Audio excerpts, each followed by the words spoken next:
Oh,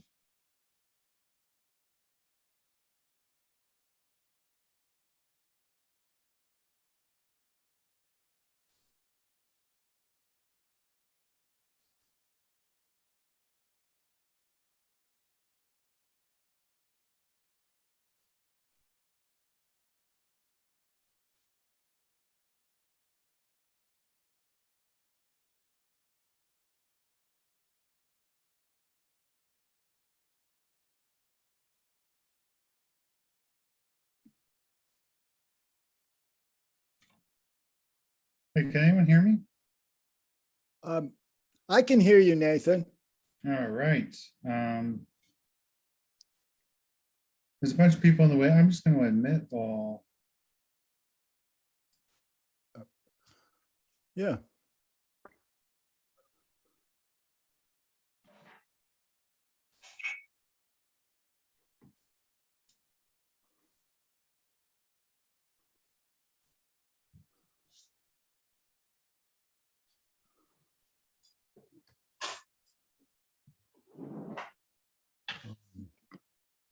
Oh.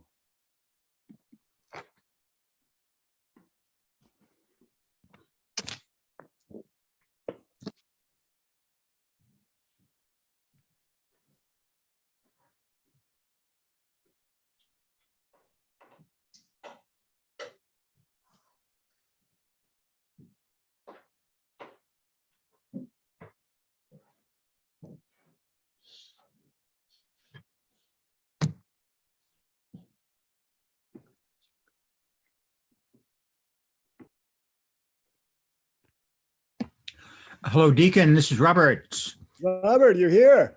Oh, I'm going to have to leave at 25 past 7, but I wanted to catch some of it. Okay, good, good. Yeah.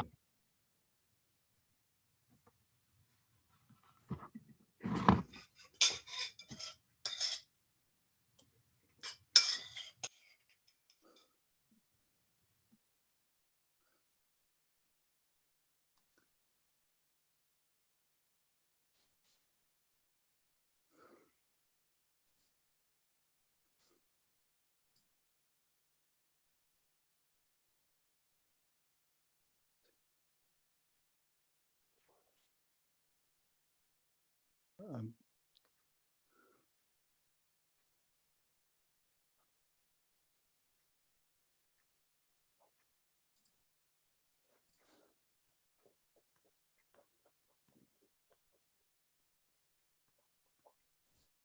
Well, it looks like we have a quorum. I'll start the meeting. I'll start the meeting now by reading the governor's announcement.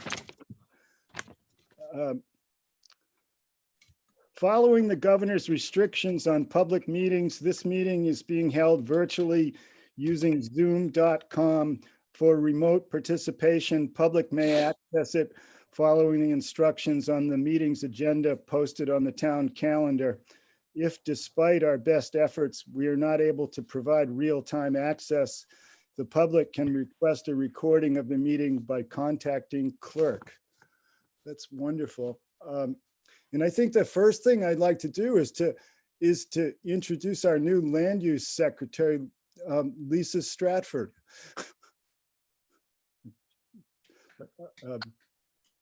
Lisa, we're very happy to have you here. I can't express that enough.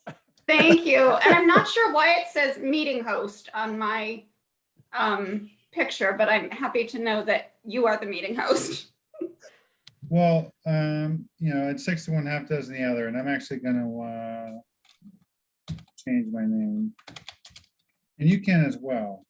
You could change it to land use clerk or Okay. your name. Lisa, All right. Whatever. But then we won't know who the real meeting host is, Nathan. That's a hard problem for somebody. well, Not for you. we're very glad to see you, Lisa. Thank you very much. Okay. Well, I'll public comment it comes first. If there's something not on the agenda that someone wants to talk about, or if someone needs to leave early, this is the time to bring it up.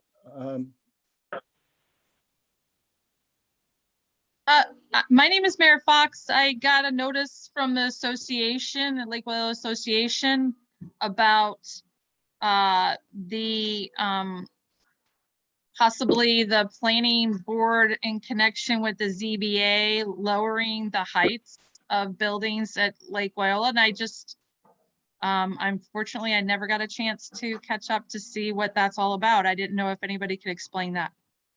Well, that is something we'll get into very shortly. That's on the agenda, and we are meeting together with the ZBA, and I know that will be coming up.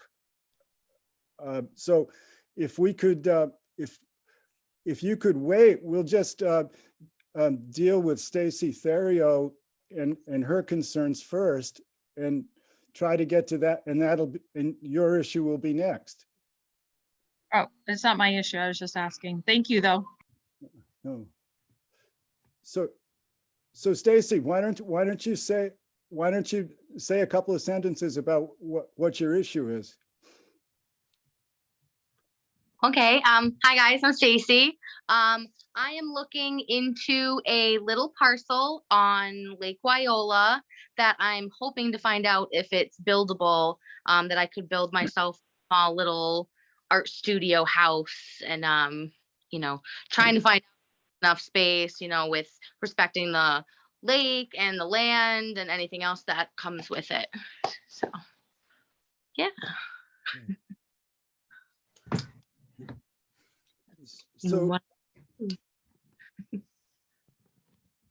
So Jeff, I know you know more about this than I do. Hi there, Stacy. Hi. So my understanding is that you've got a pre-existing vacant parcel that is in single ownership, but it's not in common ownership with anything around it. No. Okay, so it's isolated and it has over 5,000 square feet. Correct. And the question, as I understand it, is does it have the necessary 50 feet of frontage? Because it needs to have 50 feet of frontage in state law in order to be a grandfathered building lot. Yeah, I got Grandparented building I got lot. information that said there's about 73 feet of frontage. My realtor had sent it to me, so I think it qualifies for that. Okay, in some correspondence or something I saw, it looked as though there were 40 feet of frontage on something that was a road, and then 10 feet of questionable frontage. Okay. Is that true, or? Yeah, nope, that's correct. Yep, no, I misunderstood. My apologies. Okay, so the question is, by state law, if you have 50 feet of frontage and you have 5,000 square feet of area, and it's a lot in single ownership, and it's vacant, then you can build a single family dwelling on it. But the question is, as I understand it, is does it have adequate frontage? Okay, now can we use the 40 feet on Shore Drive, and there's about 107 on Pine Drive that it abuts as well? 107 feet. On Pine Drive next to it. Okay, do you have a map of this that you could share with us? I can definitely get, I'm not sure how to share it on this though. Let's see. Nathan and Lisa is sharing on in case Stacy figures it out. I'm trying to look at that now. I think it should be. Does anyone else?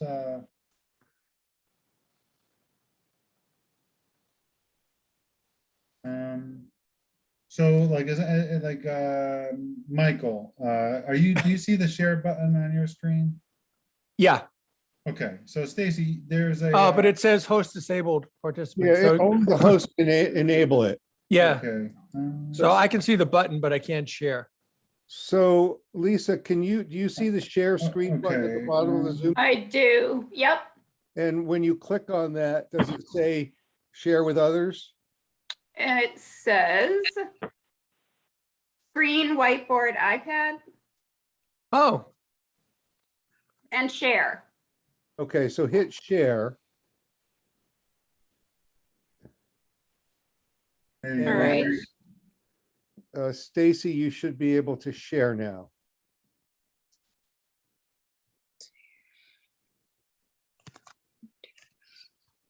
so. Stacy, is that your screen more than meetings?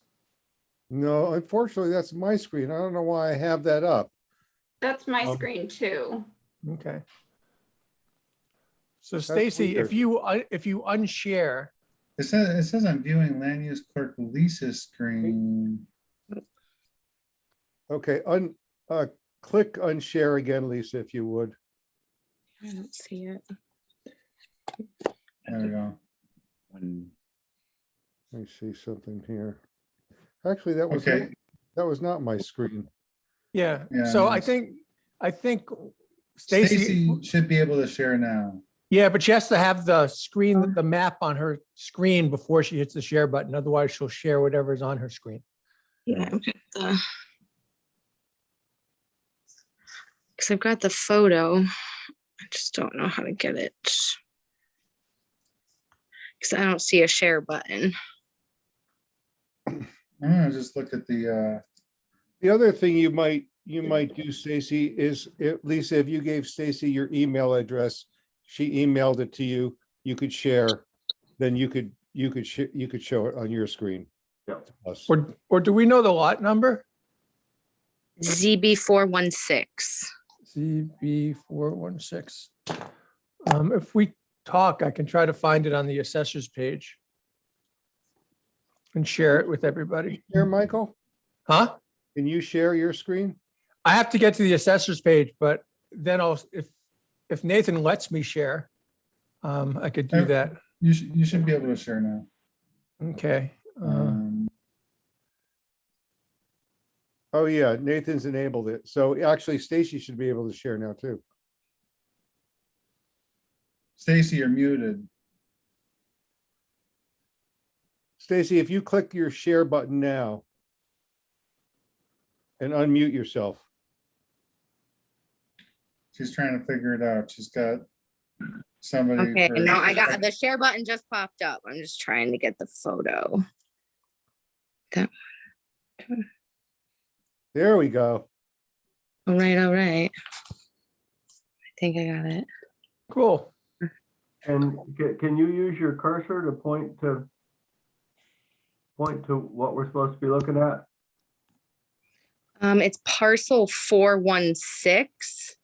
I don't know if you Okay. guys, can you see it? Is it moving for you guys? Yeah. Yeah, there it it's is. good. We can see it. Okay. All right, so it looks as though you have the 40 feet there on shore, and then there's some other alignment that runs crossways on here. It's Pine Drive.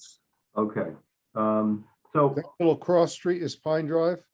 Yes. yeah, so these are private internal Lake Wyola roads? Or are they town roads? I believe Pine Drive is private, but it also says Shore Drive is private. So I thought it was more for Lake Wyola than Okay, owned by an individual. all right. I think most of those roads are private. Well, my take on this, and it sounds like the building inspector has referred you to us for a determination rather than making one himself. Mhm. Okay, so frontage in the bylaw is defined on page 73 as along a street. So if you go to the definition of street or road, it mimics the three-part definition in state law, which is either a public way or a way that the town clerk certifies is maintained and used as a public way. Probably that wouldn't be the case. Or B, a way shown on a plan approved and endorsed by the planning board under the subdivision control law, which I think these were all created before the subdivision control law was ever adopted in Shutesbury. Unless I miss my guess. But then there's a third type of street, and it is a way in legal and physical existence when the subdivision control law became effective in Shutesbury, that'd be 1973, which had sufficient width, suitable grades, and adequate construction to provide for the needs of vehicular traffic in relation to the proposed use of the land, blah, blah, blah. So that calls for a qualitative assessment by the planning board of whether it meets that standard. So we would probably have to go out there and look at it before we could make a determination. Okay. And it would be based on whether it can provide for the needs of vehicular traffic adequately. So that's what we'd be looking for. Right. So Jeff, can I ask you a question? Yep. So, I mean, in terms of what you're just saying, the proposed use is residential, so it really just has to support residential use. But going Yep. back to the 50-foot frontage requirement, Yeah. can you, just for the benefit of me and maybe others, you know, in town generally it's 250 feet. So are you saying that it only has to be 50 because it, like, why? The fact that it's vacant shouldn't necessarily change anything, right? This is overarching state law that provides that, you know, an old lot like that, that was in existence before the subdivision control law went into effect, and had 5,000 square feet of area and 50 feet of frontage, has an exemption for a single family dwelling. And they put it in there. It was, you know, of course, it's all political, and it's to, you know, make sure that these small lots don't become unbuildable. If they're smaller than that, if they're smaller than 5,000, or if they have less than 50 feet of frontage, then they don't enjoy that exemption. And so any other lots in town that are not in Lake Wales, like if there was just a small old lot that got created in 1900 that had, you know, those parameters, it would be equally as buildable, is what you're Correct. saying. Correct. As long as it was in single ownership, which meant that there was no common land around it. Because if it has common land around it, you're expected to unite all that land and try to create a conforming lot. Can you define common land? Just so I understand what you're talking about. It's land in the same ownership. Ah, okay. Yep. Got it. So Jeff, is the requirement both 50 feet of frontage and 5,000 square foot? Yes, has to meet both. Do you have to, does there have to be any demonstration of history that it wasn't in common ownership at some time in the past or not? You know, I'd have to research that a little bit. You know, at some point it may have been, you know, if it was last year and it was just segmented off, I don't think it would meet this requirement. But at some point it may have been in ownership with all those other lots around it. I don't know. I did get most of my zoning requests approved. I did all this research. It wasn't common ownership, so it's been its own entity for long enough to satisfy that. Yeah, and those lots were created in the 40s and 50s, weren't they? Mm-hmm. Yep. Long time ago. Where? So yeah, my opinion is that we narrow this down to an assessment of whether it possesses 50 feet of qualifying frontage. So should we schedule a site visit? I have a question regarding that. Given that there are other buildings on Pine Drive, wouldn't it be possible to determine that the road is, meets the requirement if those other lots have, been approved for building? No, not necessarily. There's 40 feet on Pine Drive, but that's not enough. You need 50, so you have to. Oh, let's see, well, yeah, I don't know what Pine Drive looks like. I have no idea what it's like, or what Shore Drive is like right there. Probably Shore Drive is okay, but I don't know, it could be an eroded mess. Who knows? Right, so we Yeah, have to okay. verify that the private road is not come into a state of disrepair. Yeah, in order for us to be comfortable that it provides adequate vehicular access. Okay. And Stacy, just to clarify, you're talking about, you mentioned a studio, but you plan to live there as well, correct? Oh yeah, I'm an artist, so it's gonna be just me and my dog in my little art studio house. So Okay. it's tiny little thing. So, But it's a full living unit. That's my question. Yeah, yeah. Okay. all year. Mhm.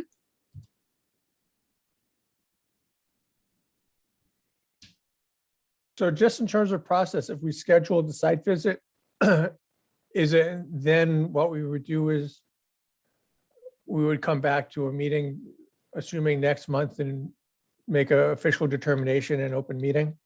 Since I Yeah. don't think we can do that on the site visit, correct? Yeah, we would just look and not deliberate, and then come back on the 8th or whenever we meet next. Okay. So should we set a date to go look? Yeah, I guess so. And we don't need Stacy to be there. I mean, it could be helpful if she was there, but that's not essential. We just need enough eyeballs to have the committee be comfortable with our discussion subsequently, correct? Do we Well, need I a put- quorum, do we need a quorum on the site visit? No, No, I don't think it matters, as long as those who are not there trust those of us who are. Right. Yeah, and I'd definitely like to be a part of that as well. I'd love to be here, so I'd love to be that part of that conversation. Okay. What kind of a schedule do you have, Stacy, that in terms of availability is? My bosses are pretty flexible. They know what I'm trying to do, so I can be flexible with you guys. I don't work Mondays or Tuesdays, if that helps, but Okay. Are you living in the area now or no? yep, I'm right in Amherst. I'm 20 Oh. minutes. So Okay. And Stacy, just to clarify for you, a site visit would be members of the board, looking at Pine Drive and, observing it, but no decision would be made at that time. Mhm. And, the actual decision would be at the next planning board meeting. So, you wouldn't necessarily benefit from being there at a site visit. I mean, you can be there if you want to be, but there's not going to be really much of a conversation. I don't, All right. Yeah, there Good. can't be a conversation. all right, cool. Yeah, this is all new, so it's all exciting. Thing. Can anyone come this coming Sunday at about 11 o'clock in the morning? I know I'm going to be in that area. Maybe. So that's the 10th. Yes. Yeah, I'm kind of maybe too. I have some other stuff going on.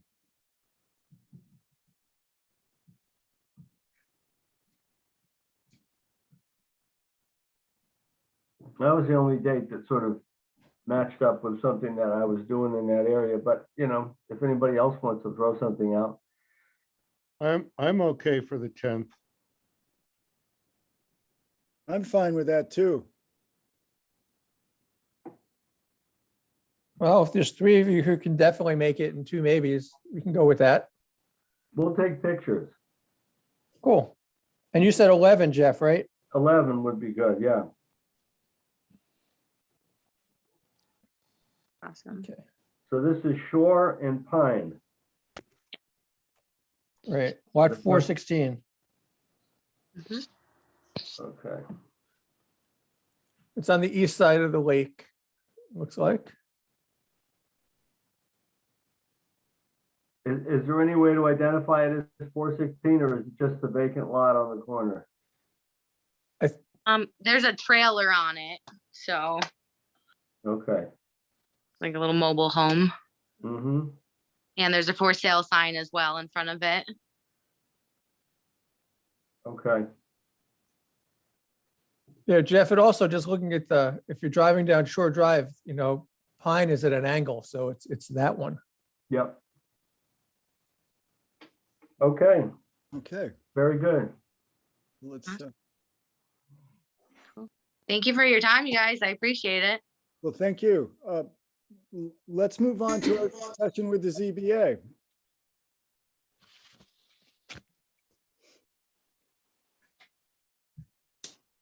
Do you want to speak, Chuck? Sure. I think Herb, are you here, Herb? I am.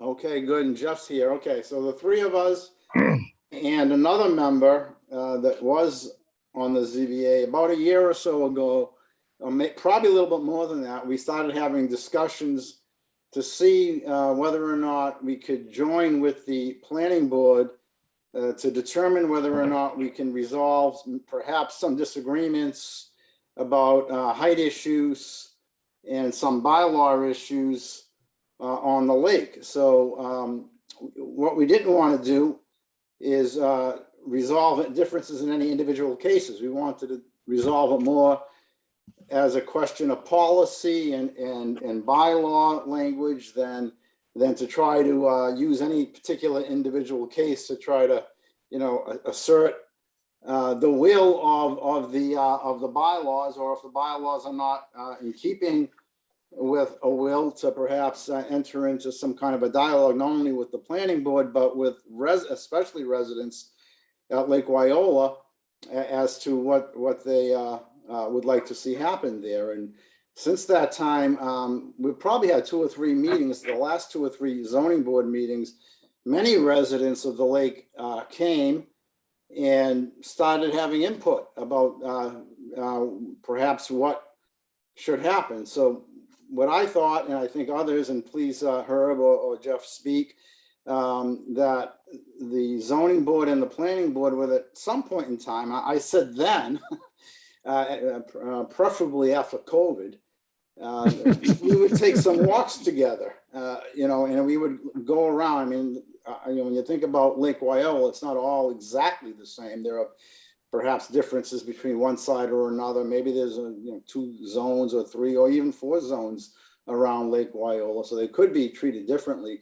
But the idea is to do an assessment, an investigation, to consider it, and then to see if we can, as a zoning board and as a planning board, come to some consensus, and perhaps if we can, to make some recommendations, hopefully by next town meeting, for bylaw changes. You know, more particularly, as you probably, I know you know, the planning board, but as to the audience, you may not know, presently is a 28 maximum height around the lake. The rest of the town is a 35-foot maximum height, and some of the discussions going back and forth is perhaps keeping that height at 28 feet, maybe lowering it 1 or 2, or raising it 1 or 2 feet, but more or less say 28 feet, maybe directly across the street. Again, it's all different, so we have to look at it. Maybe allowing directly across the street from someone who might say their view is obstructed, maybe allow them to build up to 32 feet, and maybe if they're the 3rd street over, maybe allow them to build up to 35 feet, like the rest of the town. So these are all kind of ideas, but these ideas are just based on, you know, theoretics. They're not based on, you know, actually a investigation, looking at it, looking at the differences. And I think even more importantly than that, or equally important, is getting the input from the residents, those who live and own property at the lake, to see, you know, what they think. I know that a lot of residents of the lake have been coming to zoning board meetings for the last 3 or 4 meetings, and we're concerned that somehow we were going to lower it. I never had that intention, but certainly a discussion. The other thing is that in the bylaw, section 6.1-3D, and I forget presently what page it's on, if someone can remind me. 21. I'm sorry, 21? Did you say? Okay, Yes. good. All right, there's some language there that I feel, although it may very well be constitutional on its face, has the potential to be unconstitutionally applied. So I think when zoning came into effect, I guess 1973 is the correct year, the idea was to protect, as Jeff Lacy just said, as to the 5,000 square feet, 50-foot frontage issues, to protect properties, not to have zoning bylaws or state law by statute that then renders property not buildable that used to be buildable prior to the zoning enactment. So I think that zoning laws generally and bylaws need to reflect zoning laws. They're partly exist to protect constitutional rights of citizens that own property. And my concern about the section 6.1-3D is that although perhaps on its face it's constitutional, it was approved by the Attorney General's office, it has the potential to be unconstitutionally applied. So for example, when you're given a 28-foot height, we had some cases where people are asking for reconstruction or extensions or alterations, and they did not intend to go above the 28 feet. In fact, in most cases, they were going below the 28 feet, and they weren't going out at all horizontally in any way, shape, or form. But yet, the way this is written, it seems to could allow a zoning board to say, no, you can't build it, even though it's within the, even though you're not doing anything, you're not changing anything in terms of the sidelines, the front setbacks, the back setbacks, or whatever, and you're not going above the height that's allowed. There's a danger that the zoning board can say, nope, you can't do it. And Which part of that are you thinking says that? Chuck, I think, aren't you talking about C, not D? well, I'm looking at B No. and C together. D, Is D, it B or C? B as in boy. D, C, D, No. A, D, B, D1A, D1B, and D1C. That's what I'm talking about. That section, it's on page 21, generally speaking. So the other part of this is presently the zoning board has 3 members. Up until recently, we had 4 members, 3 regular members and 1 alternate member. We're allowed to have 3 regular members and 2 alternate members. But given some of the controversies we've had, I would very strongly support a change in the bylaw to now allow a 5-member board, which is the case in many other towns in the Commonwealth of Massachusetts. Certainly it's allowed by statute, but in order to have a 5-member board, we have to make a bylaw change there too. So there are other zoning issues that I'm concerned about as well. I've long argued that the accessory apartments, we don't have to get this, it's separate. Right now, maxed out at 800 square feet. I think that should be increased to 900 or 1,000, but that's a side issue. But if we're going to change bylaws, I think it might not be a bad idea to give some relief to taxpayers who might want to have an accessory apartment on their structures to get some rent and to help them with as you know, the extraordinarily high taxes that we pay in this town. So that's where I'm at. I just wanted to start a conversation and perhaps see if we can agree on some kind of a process of investigation, of consideration, including Also including the residents. There's an association there. Maybe there are several associations, but to make sure we have the input of the residents. It could be surveys, it could be focus groups, but definitely to have the residents be very, very involved in this process. And again, the consideration of what the heights are and what the bylaws say in terms of the heights, when you can build, when you can't build, but to enter into a discussion. So I turn it over to Jeff or to Herb. I tried to state it as best I can, and perhaps I left some things out. So Herb or Jeff, do you have anything to say? Well, I am the newest member of the board, Herb Gilmore here. And particularly one case that we were looking at, I started very carefully reading and trying to learn from the bylaws. And it struck me that there's an inconsistency. If you look on page 8, dimensional table, as has just been pointed out, the present maximum height is 28 feet. As stated on this dimensional table, which I'm assuming it was voted on and approved in the same way that the rest of this document was approved. Yet on page 21, just alluded to D1B.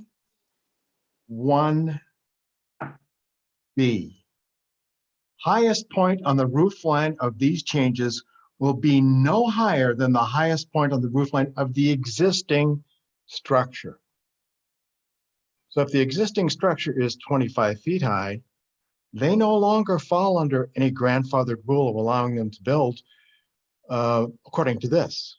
According to the table, they do, because it's below 28 feet. So that was an inconsistency that sort of bothered me, and I'm just wondering how we can rectify this, or if others view this in the same way I do as an inconsistency or not. That was one major issue that concerns me, and I think we should try to resolve. The other issue about a 5-member board, I agree. Let me respond to what you said. Yeah, I mean, Herb and Chuck and I are all aware of the case that stimulated this. It was one of the most difficult cases the ZBA had, and we could not reach consensus on our decision. But anyway, what happens, Herb, if you don't meet D? Because D says if you meet those standards, then you can do it by right. That means you just go to the building inspector and get a building permit. If you meet D1, A, B, and C, then Right. You're all set. You go to the building inspector and get. If you cannot meet that, then you go back to C, the preceding paragraph, and that says zoning, and that kicks it into a special permit by the ZBA to allow the extension. But what it says is, provided that the board finds that such reconstruction, extension, structural change, major exterior alteration or expansion is not substantially more detrimental to the neighborhood than the existing non-conforming structure or use. So they become eligible for a special permit, and it's subject to that criteria. And we as a zoning board need to make a finding. And that's where we deadlocked on that case.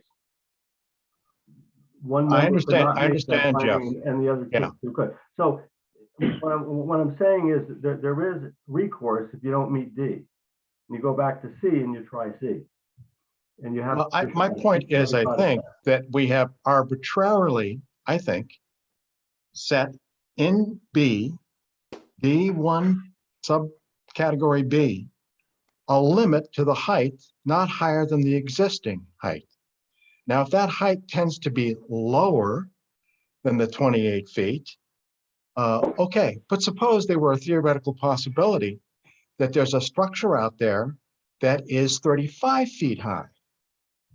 Do they then have the right to be able to build based on that fact that they are not building something higher? They're going higher than we would allow which is 28. This is a theoretical question. Mhm. So I think there's an inconsistency in B. That's all I'm saying. Okay, By limiting the height to the height that was there previously, sort of negates the table, or the table should contain something maximum of 28, unless not allowed by D1B.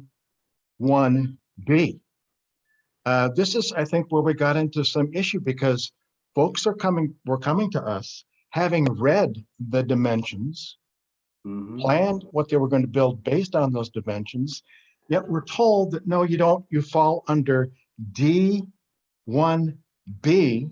You're limited to the height that your existing structure was. So they were understandably, as I am, wondering how do we rectify this, or does no one else see this as an inconsistency? Well, Can I ask a Herb, question about I that? will just answer you and say that this is entirely consistent with the state law and the way the state law handles this. If you look up chapter 40A, section 6, the first paragraph, you will see that it's worded almost exactly like C in our zoning bylaw. It was intended to be worded that way. I have a comparison of the two wordings, and they're almost identical. So C. We're talking about D now, right? Not C. We're talking about D. Right. D is a more generous provision that Shutesbury put into its zoning bylaw than state law. You can be a little more generous. So that D is not part of the state law. No, it's something that we did to allow certain of these to go by right, and it's more generous than state law. But less generous in some particular cases than is stated in our maximum height guideline. I think part of the well, issue, yeah. if I may, is the maximum height guideline of 28 feet is tends to be applicable to conforming lots. And this section of the bylaw is for non-conforming lots. Correct, exactly. So that's the distinction, and that's why it's not a contradiction. So the one table is for new building, new construction, and the other is for pre-existing. Two different rules. Well, one table would be for conforming lots and non-conforming lots.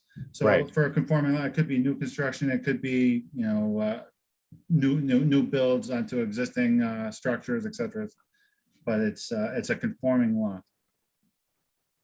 Okay, no, I think that clarifies much of that for me, to know that table is conforming and this is a non-conforming, therefore the discrepancy. But I guess I'm still wondering if the general guideline is 28 feet for a conforming structure, why can't it be the same for a non-conforming structure? Because for a conforming structure, you would assume that you have a certain amount of square footage on the lot, and you would assume a certain amount of road frontage, et cetera, with the non-conforming lot that is, information prior to, 78 when the zoning act took effect. Now you don't necessarily have these other parameters that are applicable in the table. So therefore it warrants special review unless you meet the provisions of 6.1 -3 D, and then it's permitted by right. Yeah, the 28 feet goes along with 2 acres, 250 feet of frontage, Right. 15 feet on the side, on each side, 20 in the front, 25 in the rear, lake setback. If you meet all that, then go on up, you're guaranteed it. But the kinds of lots that have brought this issue forward are lots that have 1/20th of that area and don't meet the side setbacks, have 5, 6, 7 feet maybe at the most of side setbacks, have 40 or 50 feet of frontage. They're tiny little lots. So there is a question about whether you want a full height house on a small lot like that, especially when the houses are close together. anyway, there's we've had some interesting discussions on the ZBA, and I think, I hope we should have some more, but. Yeah, so I was just going to jump in, sort of stepping back, and I appreciate the conversation. I mean, I think in terms of this item, looking at the article title and the section titles, they're all really clear that the article title is about nonconformity of pre-existing uses and structures. And the 61-3 is about extension and alteration. So I think if anyone is reading it clearly, that's clarified. But sort of stepping back, I think, Chuck, there's one, I'd say thank you for sort of thinking about having a shared conversation about this. I think that's really helpful and productive. It seems like there's 3 bylaw items that you were sort of putting forth. One was this whole issue around height and, the 6D thing. There's the accessory apartment square footage, and there's the size of the ZBA member. What's convenient is that this is traditionally the time of year where we start talking about what bylaw amendments we want to consider. We've had, there's been controversial ones that took a lot of time, and there's some ones that are, less, that are not as controversial. So I guess, part of what I'm thinking is, the planning board is just starting to think about what we want to put forward. And if we bundle the ZBA and the planning board ones together, we'll come out with some number and figure out, well, how much can we practically move ahead, both in terms of the work of the boards and the members on them, and also sort of the accompanying controversy. So I would be so bold as to say that a 5-member board might not be controversial compared to something else, like a marijuana bill or a solar bill, like it's a walk in the park, relatively speaking. But if we have 5 bylaw zoning things, we might say we only want to do 3 this year. So I think that's part of the conversation. I'm not saying I'm for one or the other, but I think this is exactly the right time, because if we bundle the planning board and the ZBA, we'll get a sense of what we can bear collectively.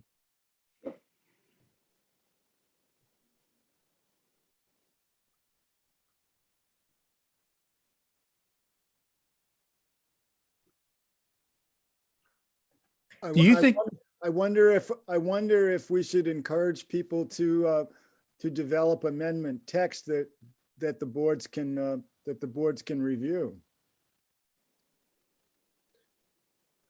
It seems like, Chuck, for the accessory apartment and the 5-member board, those are pretty straightforward, right? Very, very, very simple. It could, be, right now it's 800 square feet. It can go up to 900, it can go up to 1,000. I mean, and it's just a question of striking 800 and putting in 900, or putting in 1,000, or putting 850 or 950. And that's a very simple, just whiting out and putting it in. And the same thing with the board. They're both pretty easy. Let me remind Chuck, you may not be aware of this, but I will remind the planning board that we went over the square footage of accessory apartment. We spent quite a bit of time deliberating just this very thing that Chuck brought up, from 800 to 1,000 square feet. And remember, I personally don't need to revisit that, because we went through the square footage very carefully, and it seemed like 1,000 square foot was an awful lot to give. Now, that may not be your experience, Chuck, being on the ZBA, but I'm going to tell you personally, I came from a place where I spent 13 years in Shutesbury, living in not an accessory apartment, but a house that was 750 square foot, and it was plenty big enough for 3 for a while. And if we're talking truly like an accessory apartment, 850, I don't care, quite frankly, but 1,000 is a limit for me, or even 900.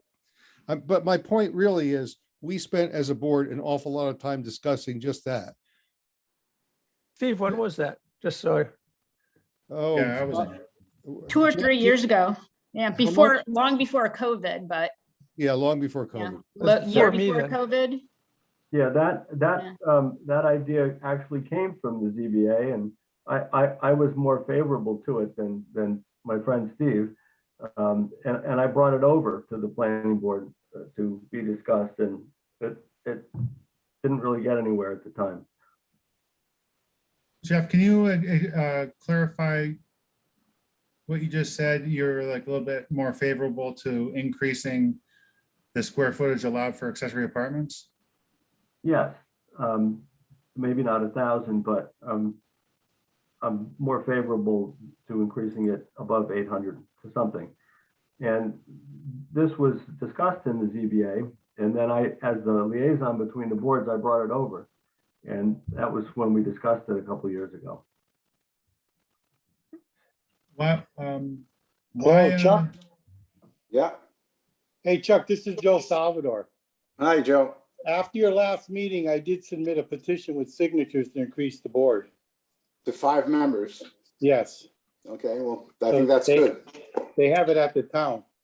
Okay, good. That's very good. Just wanted to let you know. Good, good. Citizen action is great. Now, We're ready for the next one.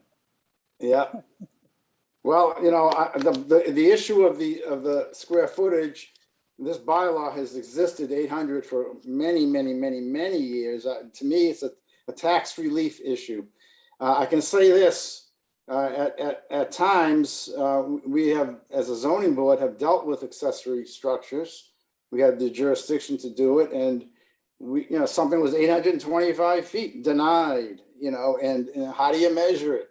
I mean, you know, frankly, between 800 and 900, I mean, you know, what you can allow 800, but you don't want to allow 900. I mean, I just don't, I don't see it.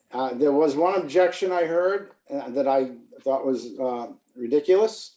Well, if you get 900 or 1,000, you're going to have all kinds of UMass students coming up here, and there's going to be parties. I mean, I just, you know, I think I'm just looking at it from a tax relief perspective. So you can, if you have something that exists and you want to put it up, you have 900 square feet, let's say, or 950 square feet. Why not? Why not? Doesn't No. that also add tax dollars to the town because you've got more square footage? So we're actually bringing tax money in? Well, right. Well, if you build an extra structure, that's absolutely true. So there are two things here. Not only does it help the taxpayer who owns the house that tries to pay the taxes, but if you build new structures, which you could under our bylaws, because you can have a separate structure that's 75 feet or less away. You can actually build a structure that's 800 square feet or 900 square feet, whatever. And that would add taxes to the town, which I'm in favor of too. So 2 things. One, I think just Joseph, if you can ask to be recognized by Deacon, that would be helpful since. Oh, I'm sorry. I'm new to this. Yeah, well, no one ever grows up learning this stuff. So I'm just sharing it. So, but you know, the thing I was just sort of one comment, I guess I have 2 comments. One is I want to respect what Steve said, you know, that if the board spent a lot of time delving into this, picking it up a few years later, and I'm guessing it's 4 years because I think I've been on the planning board 3, but nonetheless, it's relatively recent. So it's not to rule it out, but I think we have to respect that. The other thing is, I think, Chuck, to your point, there's always going to be a line. So if we say it's 900, and then someone says it's 925, what's the big deal? You know, there's always that incremental marginal increase, and it's hard to make a determination there. So I don't think just going to 900 and saying that's going to fix it, because someone's going to show up with 925 easily. And I guess my last point, just while I think we can do this jointly, I think we're all to make sure we're all on the same page. The ZBA can bring forth any amendment to the zoning bylaws. It's just that, you know, we wouldn't want to have a situation where the ZBA recommends and the planning board doesn't recommend. That would just be awkward. So I totally appreciate the process, but I didn't want anyone to feel like, you know, we can deny you the ability to go forward. I understand that. And I was invited to go forward before when we discussed this many years ago, but I'm not going to go forward unless the planning board is with me. I'm just not going to do it. So if you want to go and just don't revisit it, don't revisit it. But much more importantly to me is this height issue right now, whether it's 28 feet or 32 feet or 35 feet, and what the residents of the lake want in our democracy and what their will is. And that's to me even more important. But so can I ask a clarifying question on that? Because I guess I originally had 4 things you were pitching, and then I sort of consolidated. So there was what Herb was saying about the inconsistency with 6D, but then there's just the objective, what should the height be at Lake Wyola from a zoning perspective, if it's conforming? And that seems like it's, maybe a discussion, but my sense is that it's not just a height thing, and it actually is a very involved conversation because height is a proxy for size and demand. So, I think the Concom would want to be involved because of water issues. And it really is a bigger, more evolved thing because from everything I know, more people are retiring and wanting to build up little bungalows into year-round houses, which has an impact on the lake and the feel of the community. So it's truly a more complex zoning issue than just saying, let's make it all 35. Is that a correct assumption or read on the situation? You want my, Reasonable, certainly reasonable. I can give you my opinion. Yeah. Hi, I'm Mayor Fox. Hi, Joe. Hey, here, let Joseph speak, but I think that we're coming up on our next topic, and I think that we should pretty quickly move to figure out where we go following this conversation and get ready to end this conversation tonight, because we need to move on to the Wheelock stuff. But you haven't heard from anybody other than discussing amongst yourselves. So I think you would want to hear from people because there are a bunch of people here that we've all gotten notice from the association about this. And now that we've heard what the ZBA and the planning board are generally thinking, I think you should allow the people to talk. Okay, one thing, this is not going to be our last conversation. I mean, this is a very, very heavy agenda we have tonight. And I know that we're not going to finish tonight and that there ought to be chance for people to speak in future. Absolutely. But I don't think we can go on and on tonight about this. So maybe the thing is just to have a public forum at the lake, maybe at the, the Lake Wyola Association Hall or something, some public forum and some public walk where people are actually asked their, like you said, ask their opinion. Yes.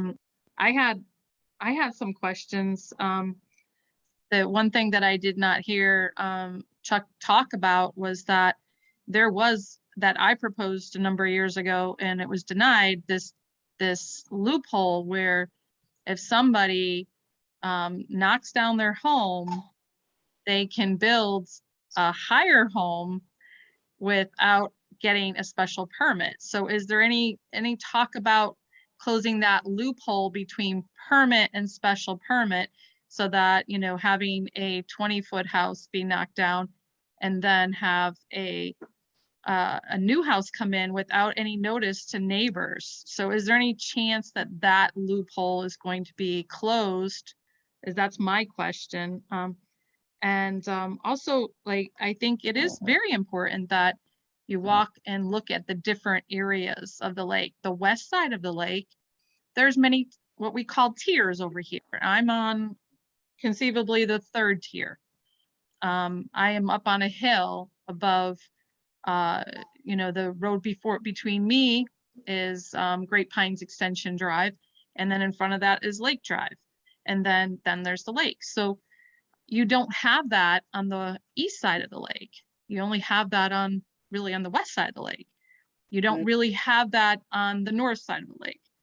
So those are things that are important that you understand and walk, and maybe have different times that you walk it and talk to people. It is changing greatly. And the other suggestion I have is that if you are going to change it and increase it above 28 feet, I really think that you should come and look at the lake and the roads, because the roads, you're increasing something, you would be increasing something as a town board, but the roads are privately owned by the association and maintained by the association. So any impact that building has on those roads, that can go straight into the lake. And there's a number of situations on the west side of the lake where you can see that the roads have eroded into the lake because of changes and developments that have occurred at the lake. So again, I'm looking out for the best interest of the lake, that that these things are looked at environmentally. And so I would love to hear those two issues. One, the loophole between special permit and permit, and notifying neighbors of what buildings are going to be, what's going to be built. And two, the impact that if you are considering a height increase, it will have on the lake, and what you're going to do to back that up. You're going to decrease any environmental impact on the lake. Thank you. Sure. I mean, this is all very complicated, and none of this is very far along, it seems to me. And there clearly needs to be a lot more that has to be discussed before anything happens. And that's why I was suggesting that we close this conversation with some sort of plan about what the next step is. I just think that, can I speak? Please. Probably my opinion is exactly what you said, but before you do anything and make a decision, that you do get the input of everybody around the lake. I think that's probably more of an issue than anything. I'd be surprised if there were any disagreement with you. Yeah, because it's kind of hard for people who want a lake who don't have a house yet that they haven't added on to. And there ain't that many that haven't got remodeled in the last 10 years. Be penalized because they haven't got underneath the radar before a height change, that's all. But I think a discussion would work out really well for everybody. Yeah, so, well, let's just get a little clarity on where we go from here. I agree. Good job. Well, in terms of this one, Deacon, it seems like the planning board, or maybe the planning board and the ZBA, can do a joint tour of Lake Wyola somewhere in the near future, which we don't have to do now. We can do it online, just scheduling wise. But that seems like a logical information gathering opportunity.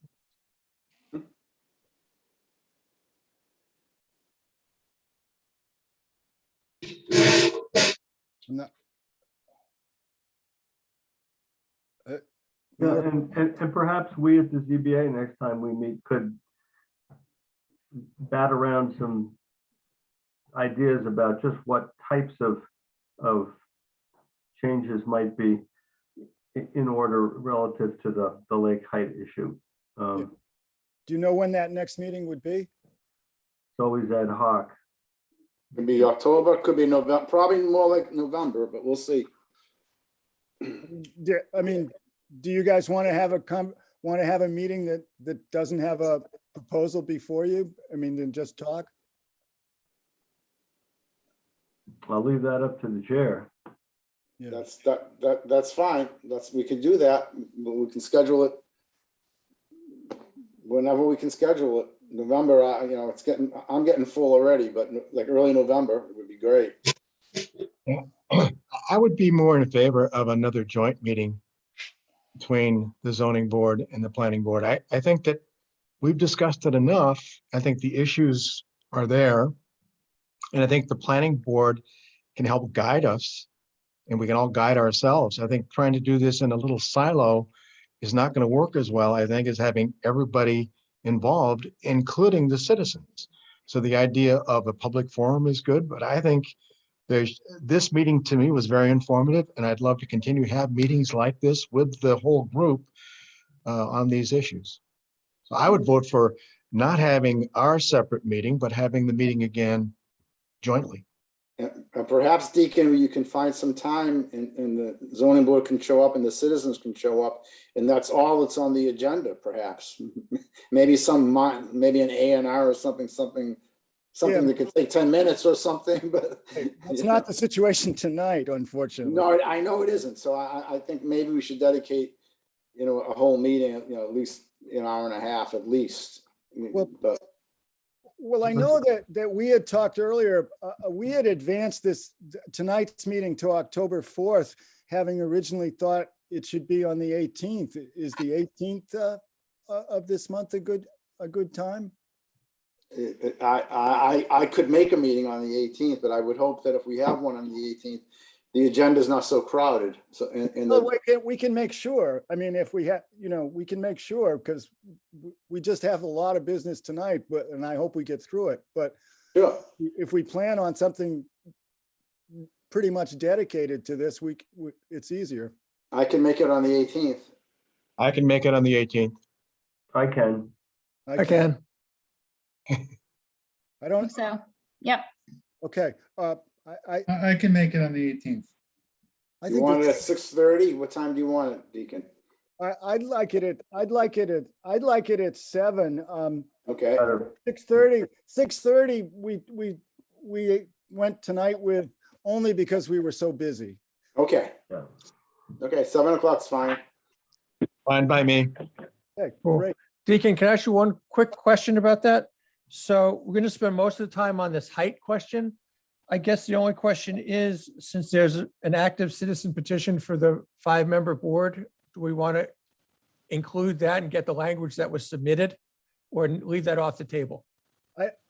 I think we should just leave it off the table. I think that one is, I don't think that is a hard problem to define. Okay, I mean, I think this one is. sounds good. Okay. So I'll post for the 18th at 7. Okay. Okay, Alrighty. thank you, Deacon. Appreciate it. Thank you. Thank you to all of you. Gonna sign Take out. care, Thanks. Bye-bye. Thank you. Okay. Let's move on to the Wheelock stuff. Okay, I'll kick that one off. I see Timothy here, and I'm hoping that's Timothy Garcia. We did speak, and I invited him here tonight. And we spoke about the memo that I sent him with the 3 areas of concern that the planning board and the conservation commission had. The road, the surfacing of the road and its condition and its erosion, the deterioration of the ditches along the access road in some places, and then also the issue of the basins. And that the basin wasn't functioning as it was originally designed, and we had concerns about its capacity to handle a big storm. So that, I trust you all got a copy of that memo. I sent it to the planning board. Okay, so Yeah. you've seen it. Tim's seen it. We've talked about it, and he can materialize any second here if he wishes. That's Timothy down there. But the first 2 were kind of easy items that we agreed on, the ditches and the road surfacing. And the basin, though, they needed to have more time to talk that over with civil engineers to figure out what kind of approach that they would take with that.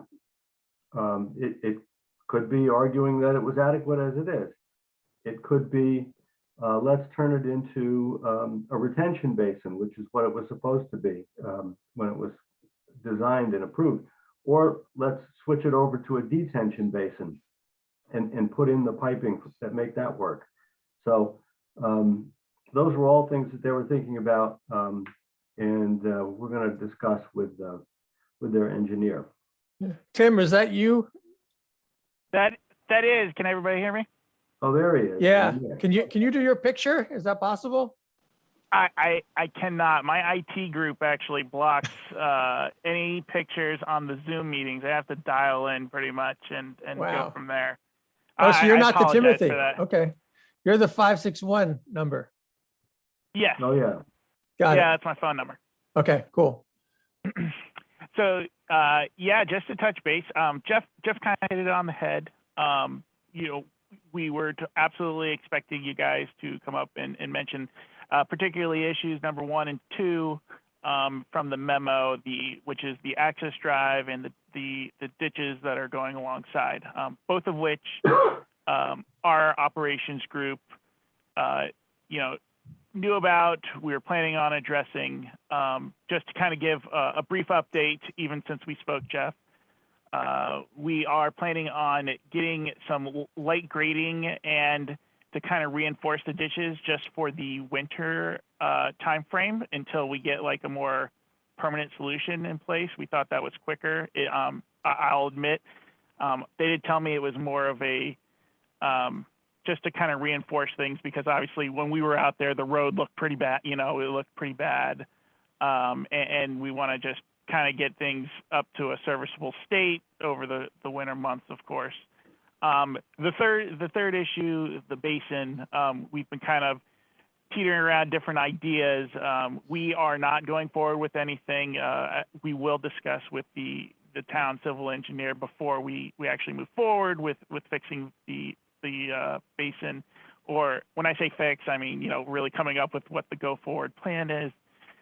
And the reason that we haven't like gone through and just say, okay, we're going to just fix number 1 and 2, the ditches in the road, is kind of all 3 issues are semi-related to one another. And so we were kind of early recommended, say, hey, well, let's take a look at all 3 and make sure that, you know, just doing 1 doesn't just solve, you know, issue number 3. So they wanted to kind of consider all the different moving parts to how the water is going to flow at the Wheelock site.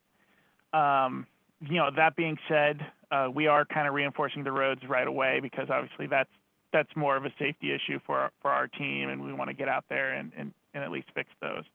So that will be done sooner. And then we are looking at it. It is on our civil team's agenda for the month of October. They're going to try and come up at least with some kind of plan or proposal to go to the town's engineer and discuss with them. I was planning on sending a note to the board when they actually do have, you know, a real update or proposal forward with the basin itself. Tim, this is Michael. I guess I have two. Well, first, thank you for that update. I appreciate it. I guess I have 2 follow-up questions. One is really short, which is, I can respect that you don't necessarily have a plan, and I get that they're sort of potentially connected, but on the outside, do you have a sense of when you come to some kind of agreement on a plan, when you might implement it? Are you thinking like spring is likely, or?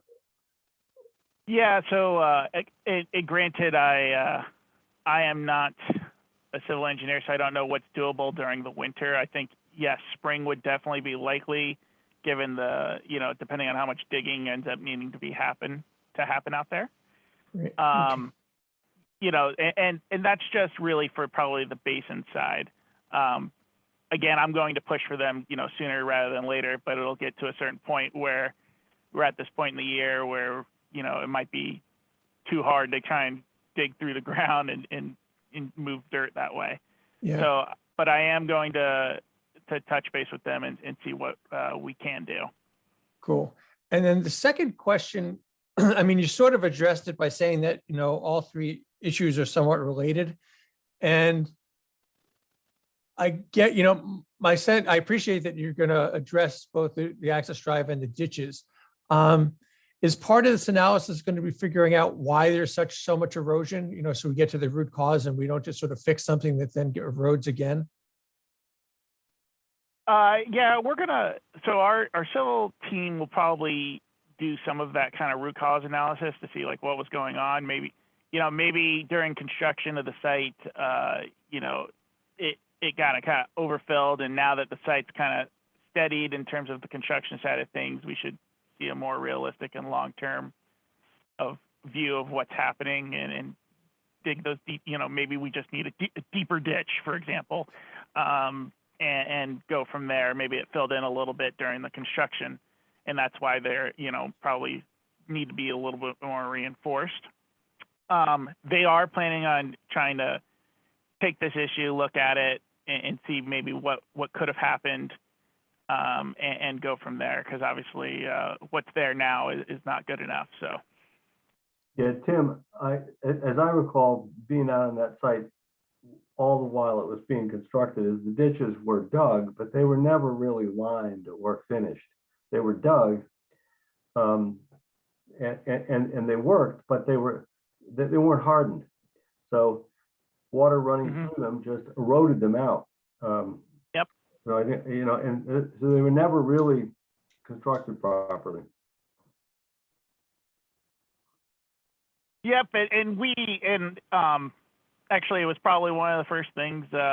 Joel Walker, for those of you who met him, the new site manager, he kind of mentioned that pretty early on that, you know, it's going to be something that's easily spoken about, and he has done a little work at some of our other sites in reinforcing some of these ditches, so he kind of knows the type of work that needs to be done and what we can do to kind of reinforce them.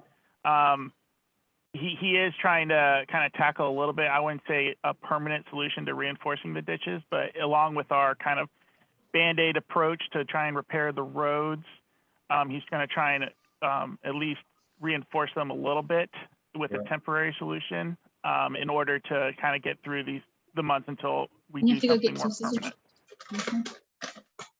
Well, you're right, they're all connected. You know, the road's connected to the ditch, is connected to the basin, and the basin may not work because it had so much sediment go into it early on that it just lined the bottom and sealed it off and kept it from ever really infiltrating. It may work as an infiltration basin if it's mucked out properly. That's often what happens in construction, that, you know, that the basins fill up with all kinds of chocolate milk and sediment in the beginning when the site's all raw.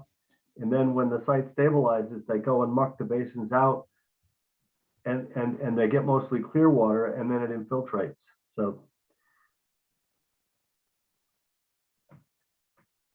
Yeah, I'm with you, Jeff. I've actually, believe it or not, this project's definitely bulked up a little bit of my civil engineering background that I did not have at all before. So I will. I am continuing to kind of talk with the team and see if mucking out the basin there is the right move. And then it's just as simple as, well, I say it's simple, but it's just, you know, getting the roads properly graded and getting the ditches properly reinforced. So it could be something as simple as that. Miriam. Hi, Tim. Thanks for being here. I just wanted to call your attention. I don't know if you've looked at it, but in the original submission for the project, there was an operations and maintenance plan. It was an appendix, which I believe is subject to the permit. And it called for the vegetation being cleaned out of the storm basins on an annual basis, I believe, and being inspected 4 times a year. So you might want to take a look at that. Thank you for calling that out. I will, absolutely. I'm going to mention that to the team. I was interested to note that you were going to talk to the town engineer. Yeah, this was kind of in the note. You guys didn't want us. I believe you guys didn't want us to actually move forward with anything until we talked to at least somebody from the town to get kind of a final blessing. Well, you didn't want us just go. I was just gonna make a joke that we don't have a town engineer. Hey, whoever you guys want. Yeah. I do think I'm sort of assuming that once this gets done, maybe we can do another site visit just to sort of see the wonderful work that you've done. That would be a great thing to sort of close the loop. Sure thing. We can always plan and get you guys out there.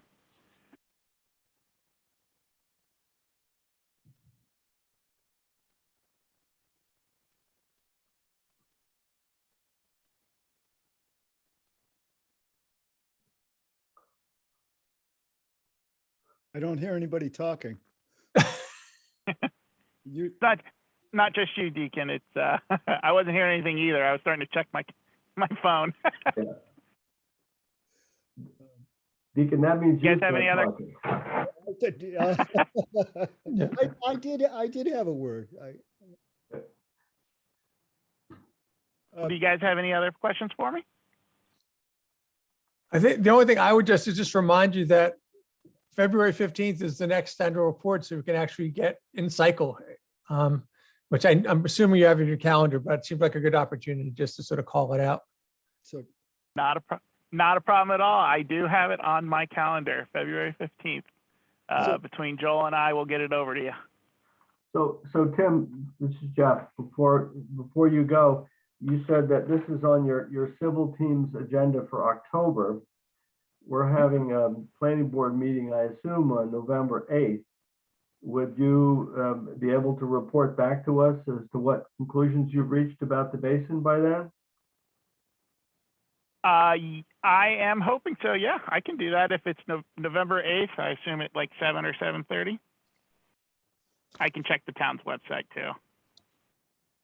That's when we should meet. Yeah. yeah, that's when we normally do. So Okay. So yeah, if you could pencil that in, we'd love to hear back from you as to what you've come up with. Absolutely. Hopefully, I can finagle one of my civil engineers who could probably speak to it better than I can, and bring them with me. Great. Okay. Thank you. Thank you. And take care, everybody.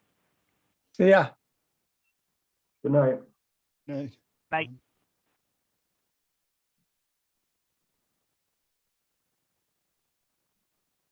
Deacon, we're ahead of schedule. What do you want to do?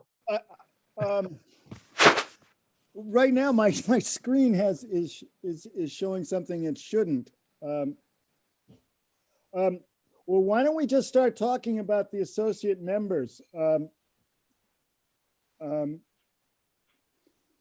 That'll be good. And in the meantime, I'm going to try to fix my screen. Why don't you folks just start talking? So I guess there's two people here who have applied. So Rob Kibler is online and Ken Holt is here. Michael Pill is not. So I don't know what we wanted. Deacon, can you hear at least? Yes, oddly enough, I managed to fix it. Wow. Whoa. Yeah. That's Before- impressive. I'd like some congratulations. Yes, we're in awe. So I guess the question is, should we have people who are interested speak first and then we can follow up? And, Well, before we get to that, Michael, can we just quickly touch base on the recent oh yeah, note from the Attorney General?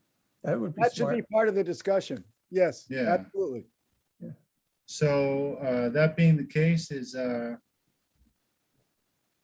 anyone spoke with Donna about this? Is that final? Is there, there was a lot of talk about, home rule, the home rule amendment in terms of,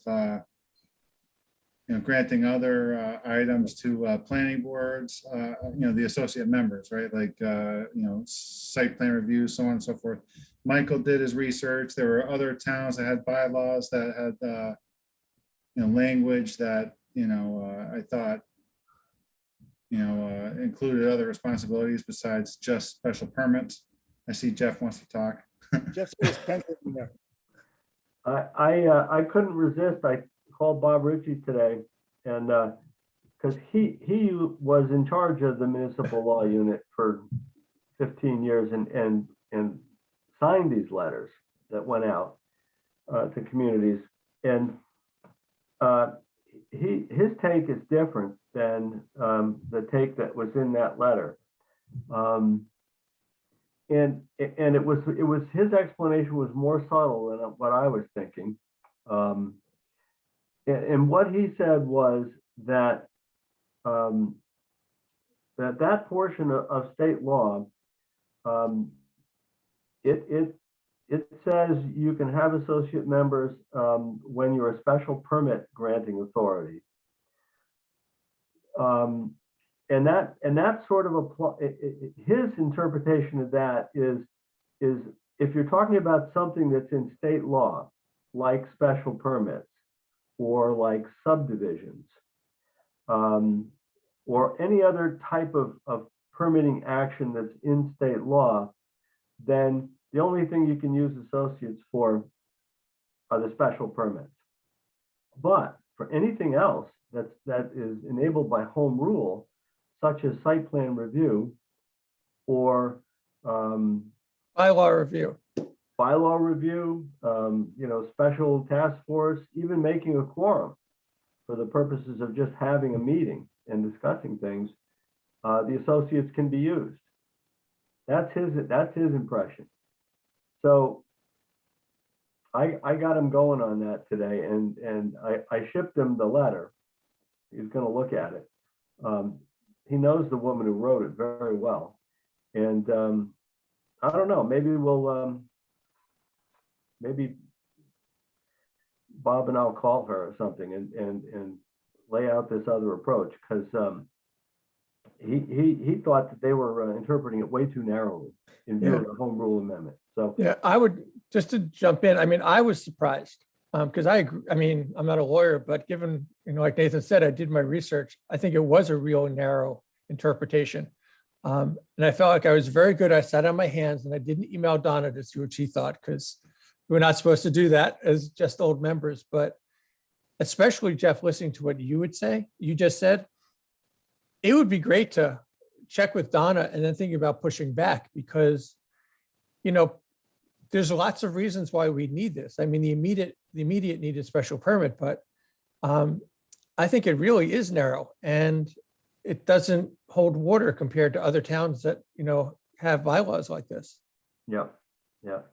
Well, and Donna has already reviewed this and thought it was okay. I mean, before we had it passed. Right. I mean, she obviously thought it was okay, or she would have said something. Yeah. And she looked at it repeatedly, so it wasn't like she just glanced one time. Right. Can you guys explain what the AGO said in a nutshell? Yeah. So what we had written there is that an associate member had a range of duties. So an associate member could participate in the special permit process, could also do site plan reviews, as Jeff said, participate in hearings, fulfill a quorum, participate in, bylaw things, basically fill the seat of a member in any way that the chair decided we needed to have a sub in there. And what they came back is they said that if you look at statute, it says, as Jeff pointed out, when a planning board is acting as a special permit granting authority, it could have associate members. And so they basically said, then you're only allowed to have associate members who do that. And the other activities that we wrote in, they canceled out. So how did I do, Jeff? Was that correct? Yeah, that was correct. So yeah, I'm going to follow up with Bob. There's an excuse to schedule another lunch. So we'll talk with it. We'll talk about it some more. And I don't know. Deacon, do you want to ask Donna's opinion? She's gotten this letter. I believe she was copied in. Yeah. I can give her a call. I mean, I'm sure. I mean, hey, she said go when we put it before the town. I mean, unless her opinion has changed, and I'm happy to check, but. So my question is there any way to appeal this letter officially? I think we should ask Donna. I mean, I would hope so. I mean, Jeff can talk with Bob Ritchie and maybe even talk to this person who made the ruling, but I think we need to go on record somehow of either pushing back, challenging it, or whatever we need to do. Yeah, but we don't, I think the largest reason why we need associate members is still intact. even if Margaret Hurley's opinion is correct, we still need associate members to do special permits. That was our main concern anyway. Yeah, that's where we That's have the true. that's where we have the super majorities. Right. Yeah. But I think Deacon, to Steve's point, we can do both. So we can proceed and get our business done, because the bottom line is we need it for special permits. But I mean, when you talk to Donna, I think the two things I would would want to ask is, one, do you agree with the AG's interpretation? And Yeah. then, there may be a timeline where we have to appeal by, like a 30-day thing or a 60-day thing. So we should get clear on that, because I don't think we want to default and miss our window if we want to send a letter from the planning board saying we're appealing the decision. Sure. We should pursue both tracks. But it's certainly not the end of our main concern if Margaret Hurley's right. Agreed.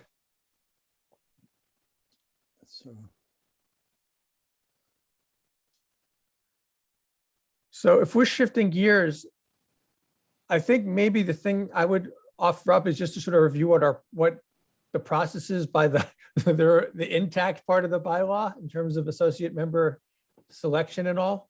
Does that make sense? What do you want to say? Well, I was just going to say that, so what happens is we came up with the process. We, talked about the opportunity, we solicited names. The next steps are for the planning board, just by a majority vote, we make a recommendation. And then we have a scheduled meeting set up with the planning board and the select board. And the majority of those two bodies, so the majority of the human beings in those two bodies will vote on the recommended people is the process. So that's what I was going to say. Right. But the only way they get there is they get voted out of the planning board. Correct. It's recommendations. Yeah. And one thing I would note is that, our concern for special permits is heightened by the prospect of the solar permits. One thing we need to be aware of is that we're not advantaged by an associate member who has himself or herself a conflict or is in a butter. That's a problem for us, because that if someone's in a butter to one of these projects, they're not going to help us make up for absence. Or if they were legal counsel to the project, Absolutely. That's another have to one. recuse themselves, that wouldn't work. Right. I wonder if, I wonder, there are 5 projects, potential projects. And if you are in a butter and a party in interest and have to recuse yourself from one of them, and all the projects are by the same applicants, does that also bias you or conflict you towards those group of applicants? Simply because Not technically. I'm just wondering whether that might, that conflict or that bias might bleed over. So I was going the other way, Jeff. Well, I mean, Michael, let Miriam talk. And we'll get to you next. okay.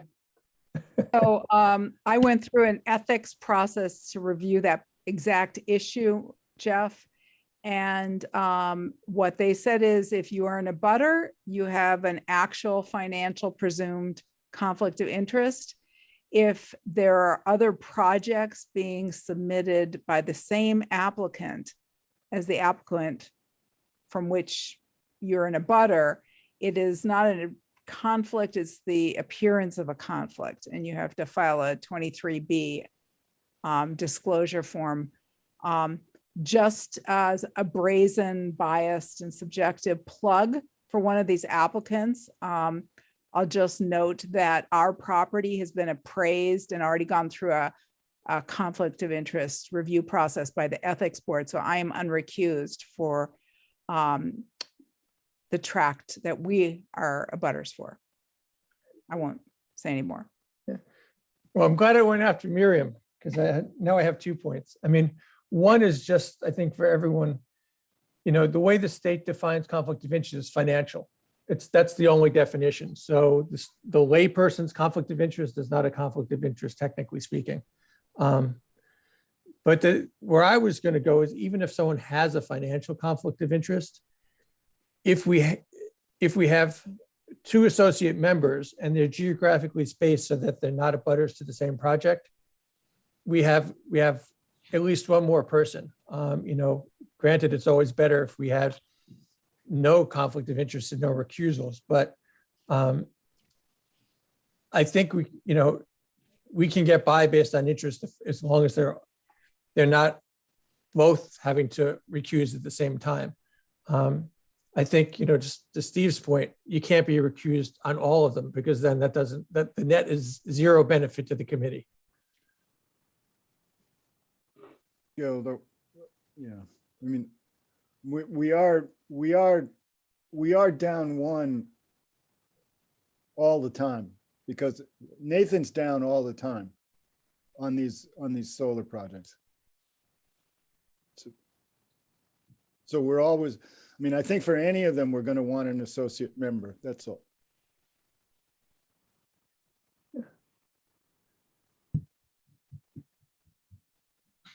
So I mean, I think Ken and Rob should speak, but just factually, maybe when you guys speak, it'd be good to know, like, I don't think, Ken, that you're in a butter to any of these things, technically, but it'd be good to know. And then, you know, it sounds like what Miriam just said, that although Rob is, or butter, given that Miriam's unrecused, he most likely would as well. And, you know, Michael has told us in his letter that he would have to be recused on all 5.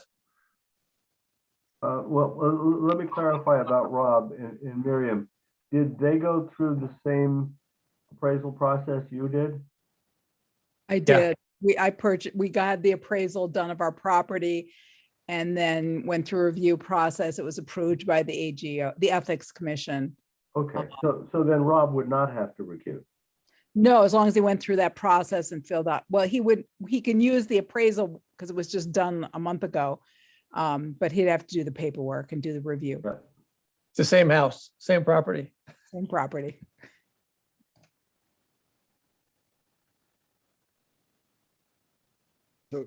I'd like to thank everybody for the finer points of that preceding conversation. Mine not being a Shutesbury member or resident. Thank you. So Ken, do you want to say anything? Sure. First of all, I thank you all because you are doing a great job. I think you're working really hard, and any help that I could give, I would be willing to do, more than willing to do. I am in a butter to the Montague Road parcel, and that's it. There is a Carver Road parcel that I am not in a butter to. So that's the only one that I would have to recuse myself from.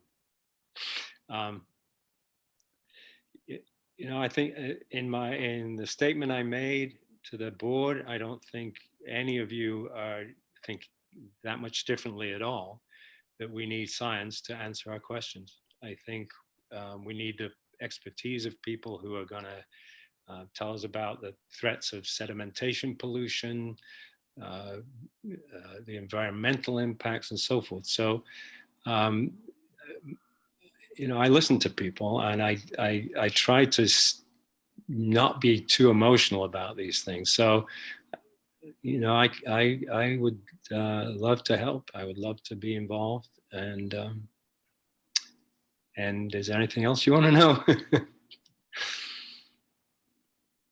I've been a research scientist for 50 years, so I know science. I know how you go about science. And I think this is a scientific question. Yeah, Ken, the only thing that bothers me, and this pertains to Rob too, is that both of you are kind of known partisans in this issue.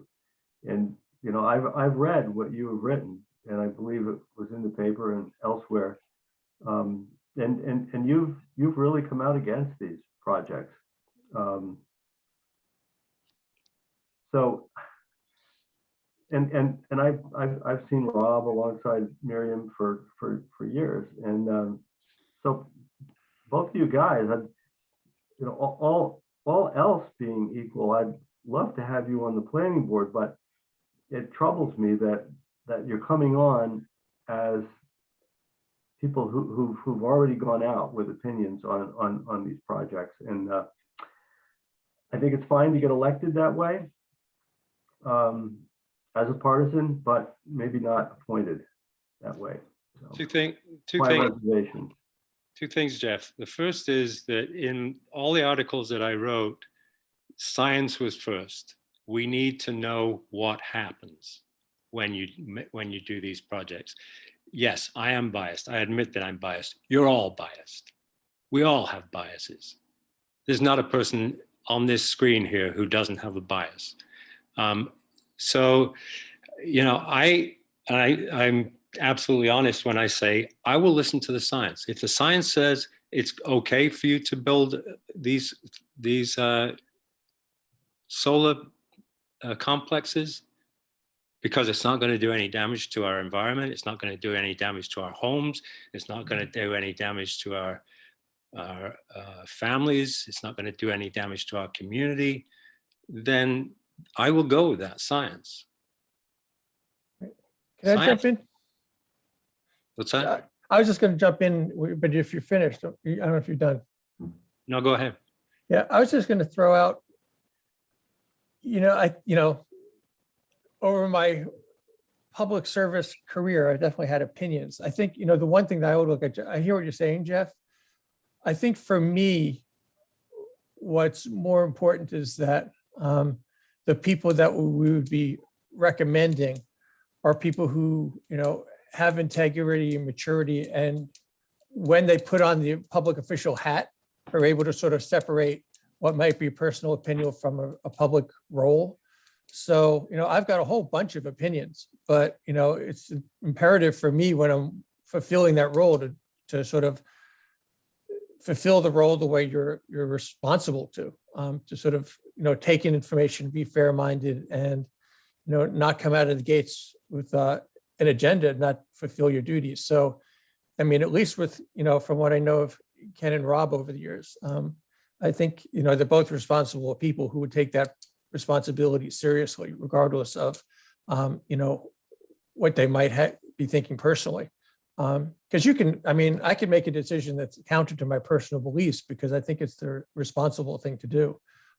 So that's how I reconcile that. I think the point is, as Ken said, we all have our biases, but we need to, as much as possible, check those biases at the door and pay attention to what I would say, what the law says in the state of Massachusetts, what we can reasonably do and how we can reasonably regulate solar. And you know, be as objective as is possible with that responsibility of being on a board. Now, I'm going to say something out of line. Michael came onto this board and I assumed he had a bias against solar projects.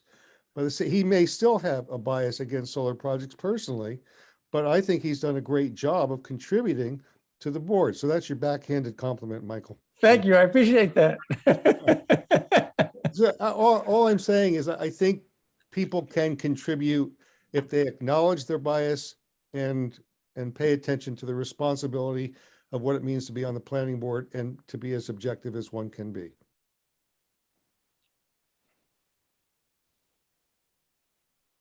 I have a question for Ken. And, you know, I want to first say that I, you know, appreciate the scientific method as well. And just and kind of looking at what you've said in your statement and you know, how do you see the board as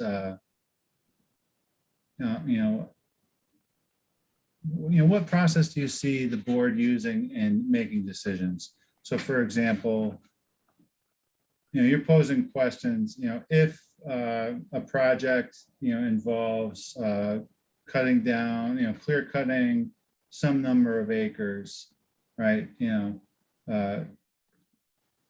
What would that, what impacts would that have? Or, would there be sediment issues that would cause homes to be uninhabitable? So on one hand, a board like us could say, well, we're seeing a plan that's being presented to us by some entity that wants to do a project. And they have on the plan, they have drainage systems and various things like that. And there are requirements that are specified in the bylaw. And if someone is raising concerns saying, okay, well, how do we know that this is going to work? Where do you draw the line between saying, are we going to do an experiment or figure out which way is going to go, or are we going to say, okay, well, does this meet the requirements of the law, and do they have things in their plan that are going to mitigate what the risk, environmental risk may be? How do you distinguish between assessing it against the law and assessing it against a scientific method? I think the planning board has to do due diligence in bringing in people who have the expertise to be able to make predictions. We don't know exactly what's going to happen. Nobody knows exactly what's going to happen. So you can only, the best thing you can't do the experiment. If you do the experiment and it fails, you're in trouble. You're in trouble as a community. You're in trouble as a town. You're up for litigation. There's lots of things that can happen. But the point is that you bring in experts who can make predictions, who know where the aquifers are, who know what water patterns are like, who can make predictions about. So Jeff was talking about the catchment basement and the companies coming in and pulling out the sediment.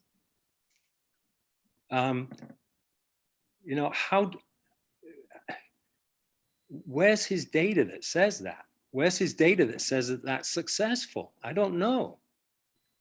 I mean, if he tells me, yeah, here's the data that says, yeah, you can go in and you can pull the sedimentation out, great. I'm all for it. But the reality is we don't have that data. So, and we don't have the expertise. We need people who do have the expertise, who will do due diligence on what needs to be done in terms of our understanding, our better understanding of how these solar systems and other clear cutting things are going to influence our environment, our lives.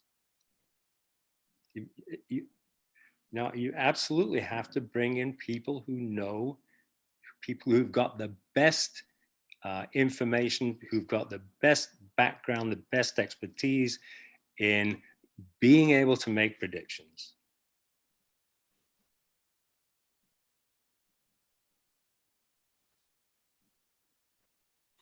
Thank you. Deacon, can I ask you a process question? Yeah. Well, it's for Deacon. Deacon, do you want to have Rob speak, or should we do one vote and then the other? How do you want to proceed? I wasn't sure.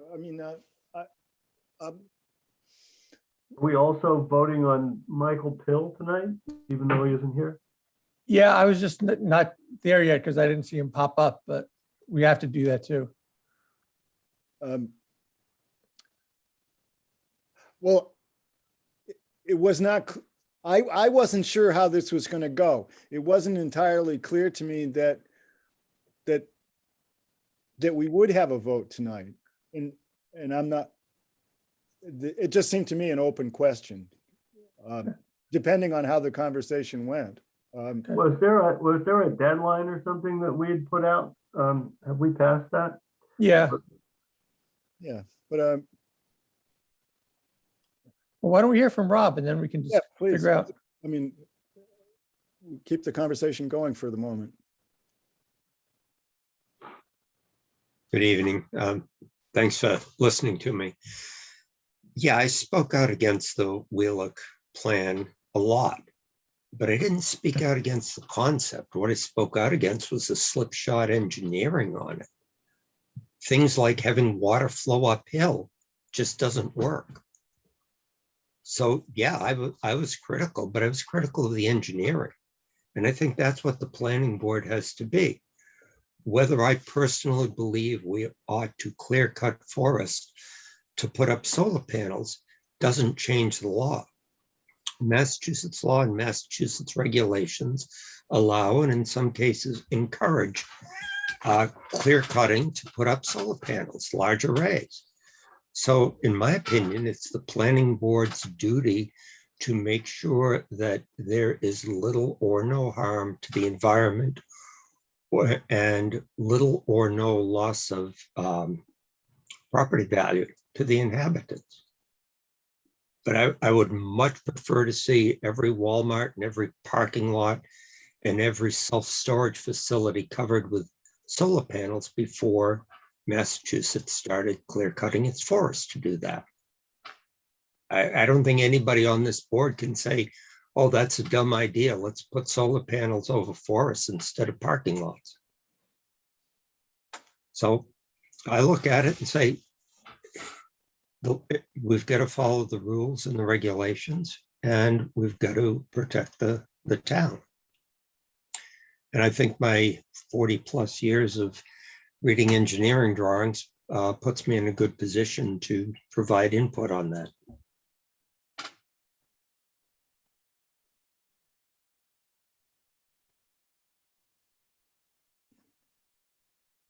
Wow, I've stunned you. Jeff, I have never known you to be out of words. Not once. Oh, I don't have to talk all the time on this board anymore. We have other people that like to talk now, and I'm happy to let them speak. I've Fair enough. noticed, you know, if Rob were on it, he'd be the only one without glasses. You know, I just had cataract surgery. So now I can see things far away, but not close. So from here, I can read the computer quite nicely. From here, it's a blur. So Really? 2 months ago, I had glasses to see far away. Now I have glasses to see close. I'm gonna have to do that soon myself. I cannot get used to it. I keep putting on my glasses to go outside.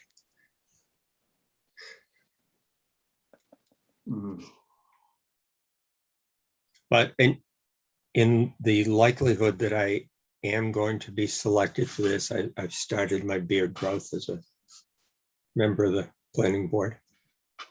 Yeah, you got to have something going on. You're of the male persuasion. Yeah. Oh, we don't all have beards. Oh, we made Jeff shave his, actually. Well,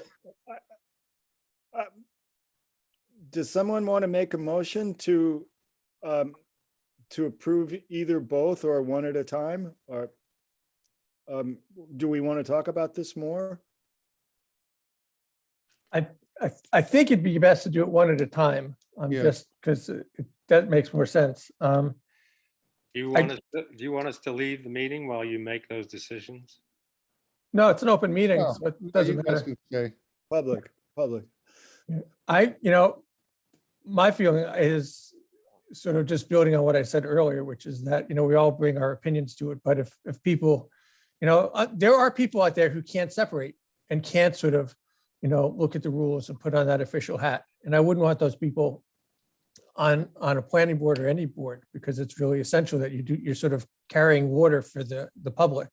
But I have the highest confidence that both Rob and Ken can. So I guess I'll move that we recommend Ken Holt to be an associate member of the planning board. And Okay, I'll second that. okay. And more discussion? Hearing none, I'll call the roll. Nathan, No, okay. Michael, Aye. Steve, Aye. Linda, Aye.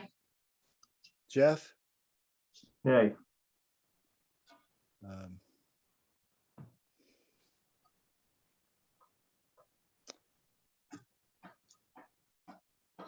Deacon. Yeah.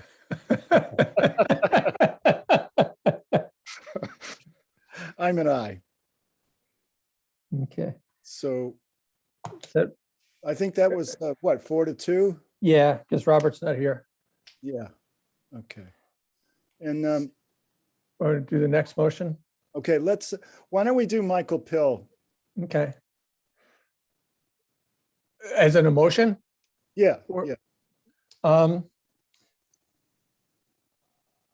I will move not to recommend Michael Pill as an associate member. If that's, I don't know if if that's my motion. I think we have to keep all things being equal, Michael. In other words, put them up for election and we either vote them up. or not.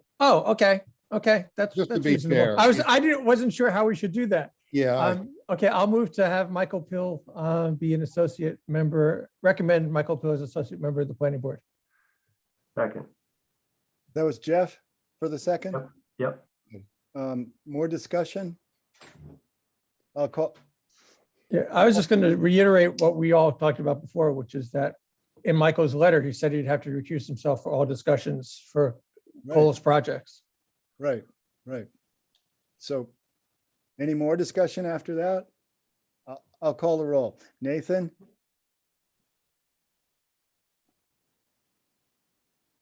I said nay. okay. Michael, Nay. Steve, nay. Linda, Nay. Jeff, Nay. and I'm a no too. Okay. Okay, let's have a motion for Rob. So I'll move to recommend Rob Kibler as an associate member of the planning board.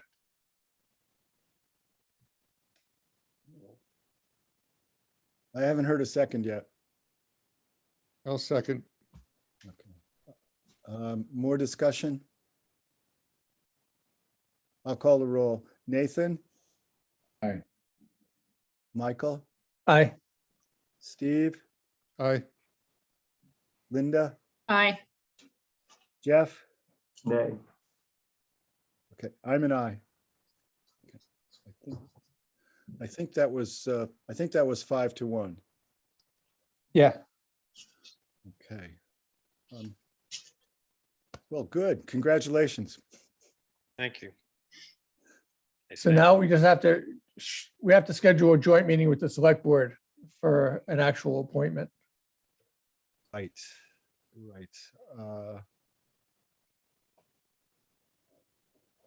Are there dates that, well, they meet on Tuesdays. I'm not sure which Tuesdays. We can share, I'll look on the calendar.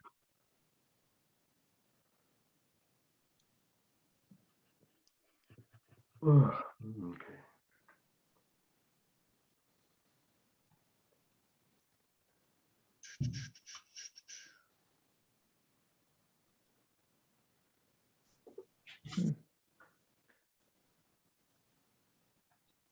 So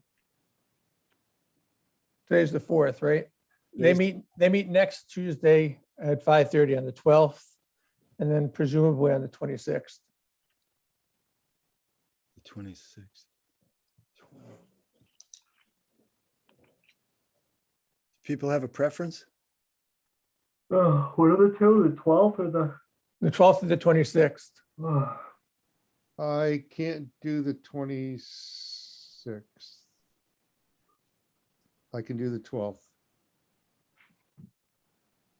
So if we do the 12th, Deacon, you just have to make sure that Becky gets it on the agenda before Friday. That's why I was considering both dates, because Yeah. well, Steve, why don't I do the best I can with Becky about scheduling, and That's fine. yeah, That's fine. and it'll be either the 12th or the 26th, and I'll get back to people. Okay, so at that select board meeting, at that joint meeting, the select board votes, is that correct? Well, it's With us. It's the people in the meeting. So all the people who are present from the select board and all the people who are present from the planning board. So potentially it could be 10 of us. But it could be fewer depending, and it's just the majority of that number present. So that Does means, that It means, does need have- quorum. Yeah, it does have to be a quorum of both boards. Yeah, but that means, Michael, that if I'm not present, I can't vote. correct. Right. Unless you were in Congress and you had a proxy. So there's got to be 4 of us and 2 of them. No, it's just a majority. It's not majority of either board. It's, we get mushed together in one basket. So what did Lisa say about a quorum of both, or some kind of a hybrid quorum? No, there has to be a quorum present from each board. Yeah, just to So- do And then- business. So Right, so, 4 of us and 2 of them at least. yes. So, yeah. Right, Michael? Yeah. I misunderstood what you were saying. I'm Okay. sorry. Okay, so. Well, so I'll talk Becky and get back. Okay, And I think, Deacon, all that, if you want to forward the select board Ken and Rob's statement, since they don't have it, that'd probably be helpful. Sure, and Deacon, if you want, I can also talk to Becky. good. Okay.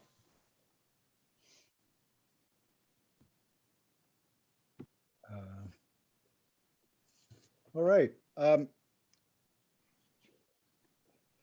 Let's see, so I did, I guess, so we can move on from this topic now. I did have email correspondence with Steve Kelleher of Vertex. Hey, Deacon, before we go there, just a quick question. For Please. Ken and Rob, you'll let them know so they can show up, I'm assuming? Yeah, I will let all concerned know. Great, okay. Board member, yeah. Sorry about that. No, Okay. Thank you. it's good. So, so everybody is aware that that Vertex cell tower people want to run power from the street to their site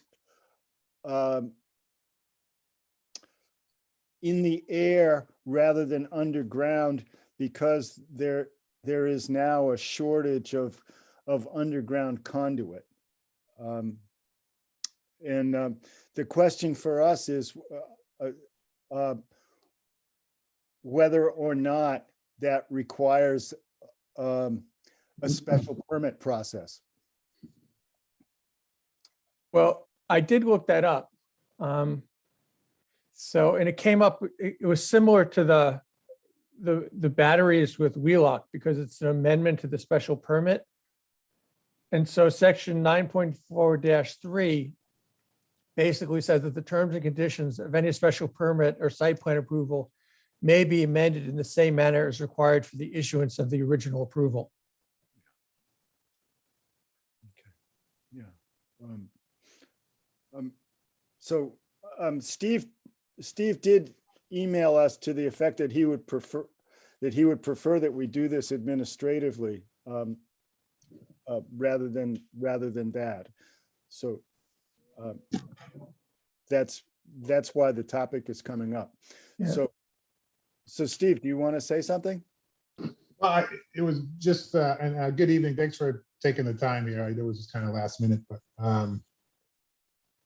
you know, in other instances, we've had, you know, minor changes be administrative, but, you know, it's obviously the purview of the board to interpret, you know, their own bylaws. So, you know, there is 2 references to underground power in the plan. I don't think it's anything that we really discussed at length during the process, but, you know, we've just been having some serious issues with the underground. And we've got some, you know, some traction with AT&T. So I'm trying to get it going this year while I still have their interest. And so, you know, and I ended up, I bought the property. I don't know if you guys are right. The property got transferred into another company that I have. So I now own the property. So we're, you know, we're just eager to get moving forward. You know, the power, it's just like anything that we've, you know, the towers, everything that we're dealing with now is just delays, and it's unfortunate, but it just, you know, I think we're going to see that through the middle of next year. So we're just, you know, trying to see if we can come back to some of the boards on some of these underground issues. And honestly, I prefer to go underground. It's a maintenance thing for me. You know, it's not really a money thing.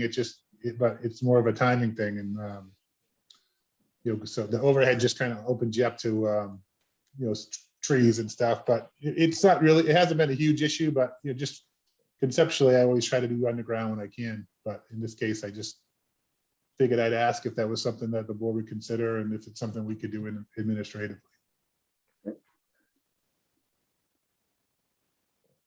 Rob.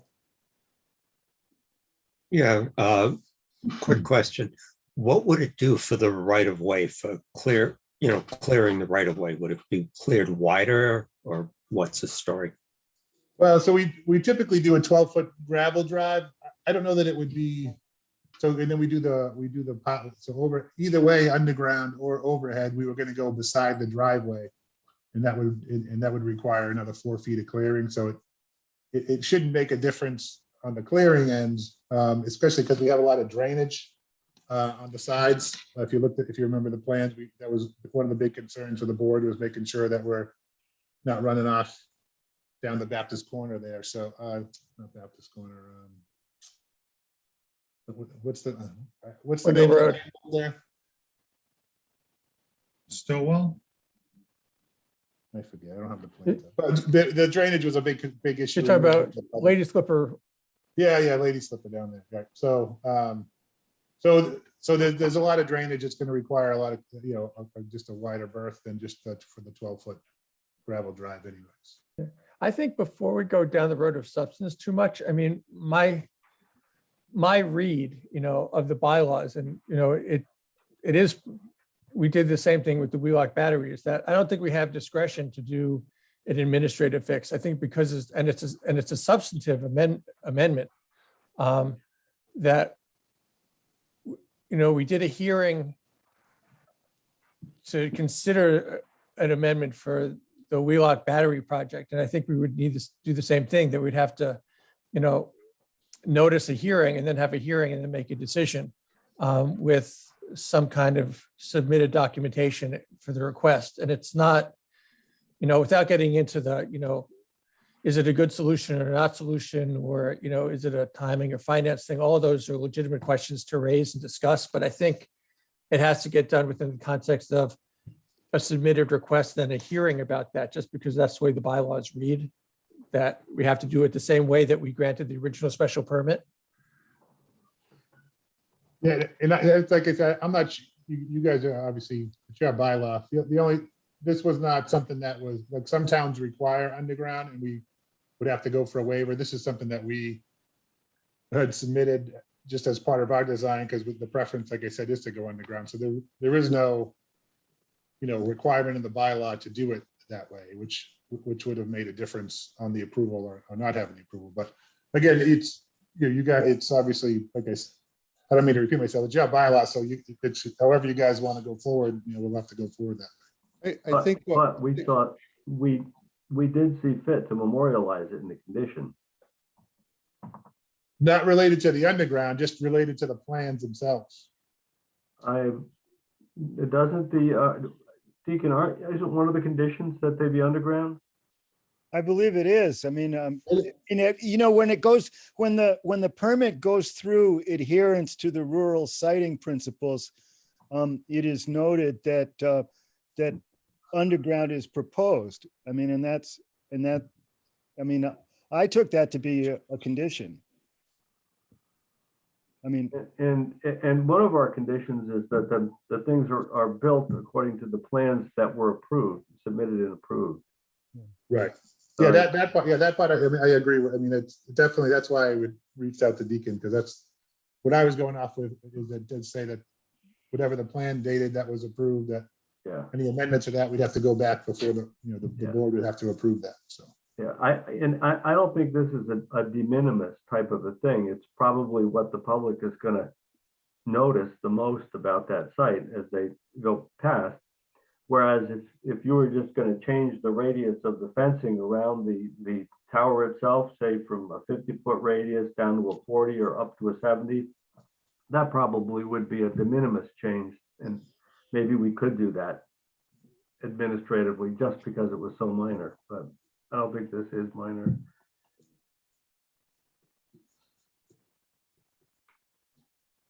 Yeah, I would tend to agree. I mean, I think the purpose of going through it is that it creates a public hearing, so the public has a chance to sort of comment. And it doesn't seem like we have legal, regardless of the merits, and this is, you know, one way or the other.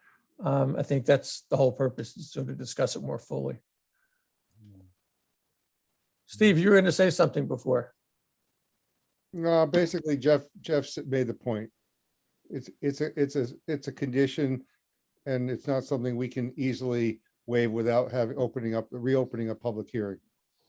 I have a question, which partly for Steve and partly for the board, but I guess to start with Stephen, I understand with the issuance of the special permit, you have a time window. You need to start construction before that window closes. And that's probably one of your main concerns. And it seems like it's going to go out quite a ways. And my question is, if that window were opened wider, would you be interested, is it more beneficial for you to get it in sooner with overhead wires and try and go through a hearing and a public hearing in that regard, or would it be worthwhile to simply try and extend the window and wait until you can get your hands on that conduit to go underground as initially planned? Right. And the second part of that question is obviously to the board, would that be something we would be willing to grant an extension to this, given, I think at this point, supply chain issues are pretty widespread. And I guess, second piece of that question would be, just by extending that window, does that require any kind of a public hearing, or can that be done administratively? Just real quick on the timing, from my understanding, because of the state of emergency and permits were stayed for 16 months or so, we still have time.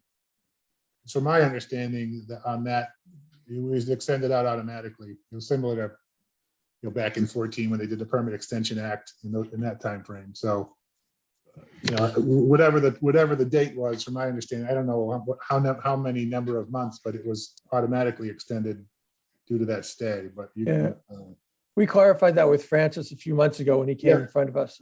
So I think, the question might just be, it could be that when that state of emergency deadline ends, I can't remember what we all figured out when that was, but if I guess to Nathan's point, if you want an extension beyond that, that might be the solution.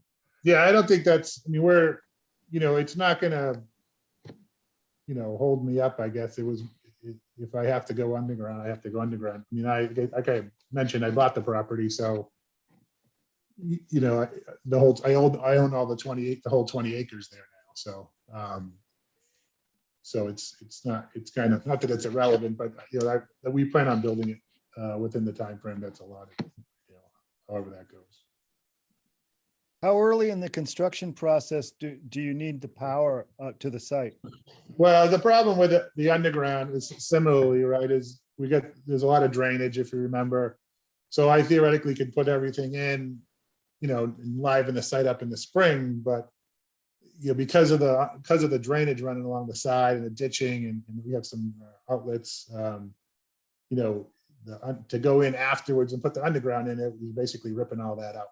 So it's, and I don't like to leave the sites, I don't like to leave the sites open like that, especially, with the weather and just with, the erosion and stuff. I like to finish up the road as quick as possible, get it top coated and get all the drainage done, just because it's a big, especially in over there, there's some elevation. It's not a huge elevation difference, but it'll create, if I leave it open, it just opens it up to creating some issues with that. I don't want to be part of that. So So so that's Steve, the biggest thing. It's, even if I waited to the spring with the conduit, I have to go back in and rip up what we did, and it's just it's not an easy fix. But and who knows? I could get a call tomorrow, and someone could say, "Hey, we got whatever I need." It's not like it's, the big thing is we're using, it's like 650 feet or so, and it's 4-inch conduit, so it's it's not normally it's not a big deal. I mean, honestly, it's normally you can get your hands on it pretty easily. So so it's a unique situation that we're coming up to here. so Steve, is it the conduit that's in demand, in short supply? It's everything. I mean, the towers are taking, twice as long, twice as much too, but the steel, but the everything that we're, we do 6-gang meter banks, the fencing, everything is just taking anything construction related, especially steel, but the conduits, when I talked to a couple of guys, Amazon's got a couple of projects going in the Northeast, and he says anytime, they take up like 5 to 10% of the supply when they're doing a new warehouse or whatever. So because they're huge, and so it just, there's a lot of factors. I mean, you guys obviously know what's going on in the world, and it is what it is. It's not. I mean, it's not the end of the world. I mean, if I have to do underground, we do it all the time typically, so it's not the end of the world. It's just I didn't know. Like I said, a lot of communities we can do it administratively.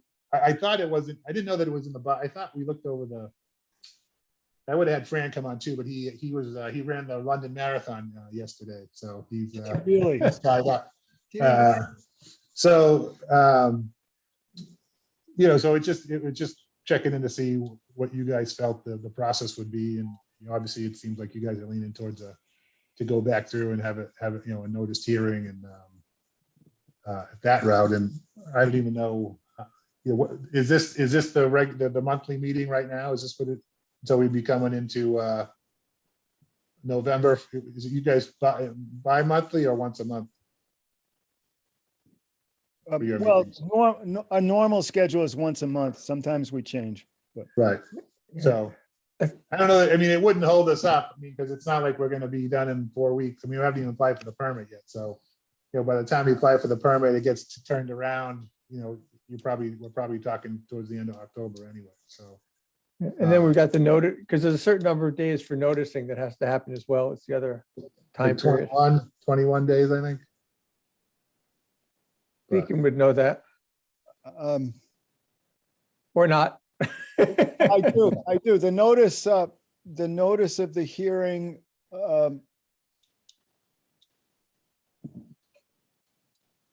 I think one of them it has to be in 2 consecutive weeks, and I think one of them has to be. I mean, it has to be 14 days before the hearing. Yeah. Right. So, so we'd have to decide if we want a petition for that. So you're saying you're not sure if you want to go through that? Or just. No, I think I will. I just gotta, I'll circle back with Fran and see, or whoever we use on the attorney side to just to go through that process. It's pretty quick. Yeah, I'm not opposed to it. Obviously, it is. We'll just have to get the plans updated, submit them, and see what you guys think about in a formal hearing setting. Right, I mean, that's it. Michael and Steve and Jeff seem like they want to go that way, so, it is what it is. The other question I had real quick, so I bought the property, like I said, I have a realty company, I bought the property under. I would like to, I don't know what the process would be to transfer the permit into that entity name, because the agreement I'm going to sign with AT&T is going to be under that entity name. And I'm going to own the structure and own the land under that entity name. I don't know. It's typically not an issue, but I don't know. Normally it's just an assignment by, me to the entity, or Vertex to the entity, but I don't know what you guys think about that. I don't think the permit is in any way limited to an owner, a particular owner. So I believe it transfers with ownership. Whatever permits the previous owner had would inure to you. Right. No, it was my understanding, but like I said, I had you guys on. Michael seems like he disagrees. So No. I was laughing only because our solar project is a good example of that. I think you had 4 owners in 5 years. yeah.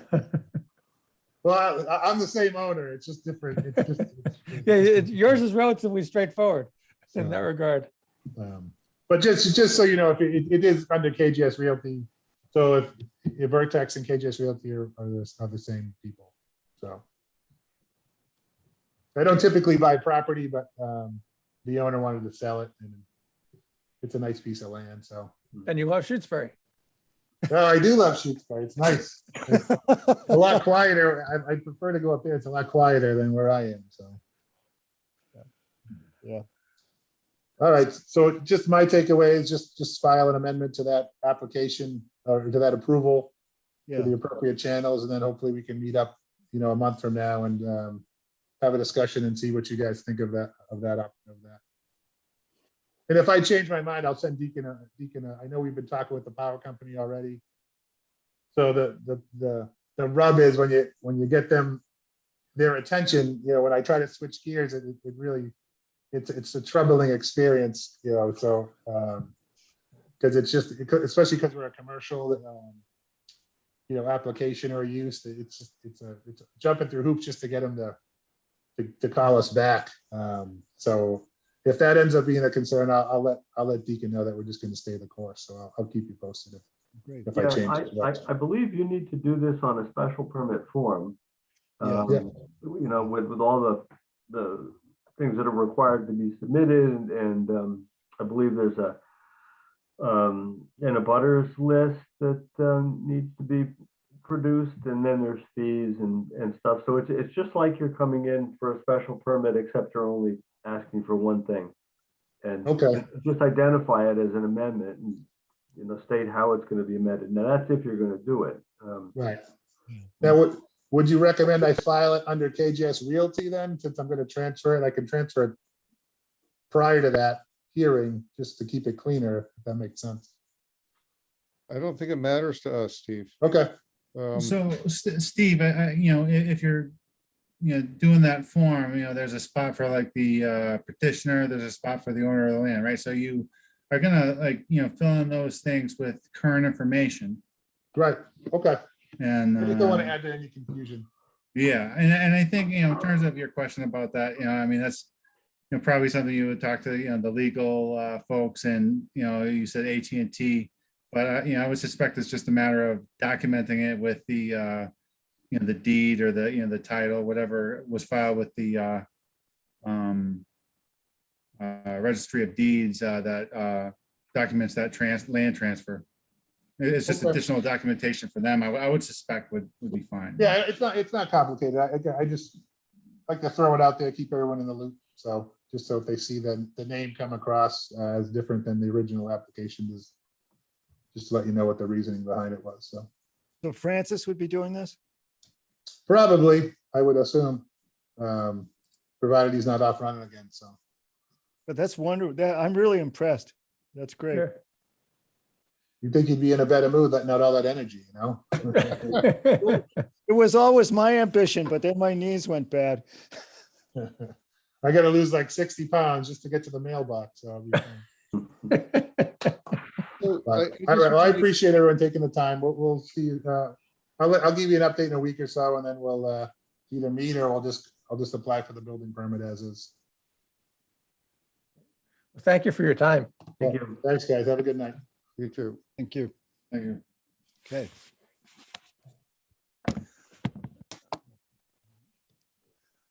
Lisa, are you okay? I'm okay. Good, good. I hope you enjoyed it. I do have a question, which is, who, I would like to get a set of draft minutes, preferably just to one of you, whoever is the most methodical and the one with most apt to suggest edits before I send it to everybody. Or the competition that way. Or I can just send it to everybody. It's just a little easier for me to edit them if I'm not getting edits from 5 or 6 people at once.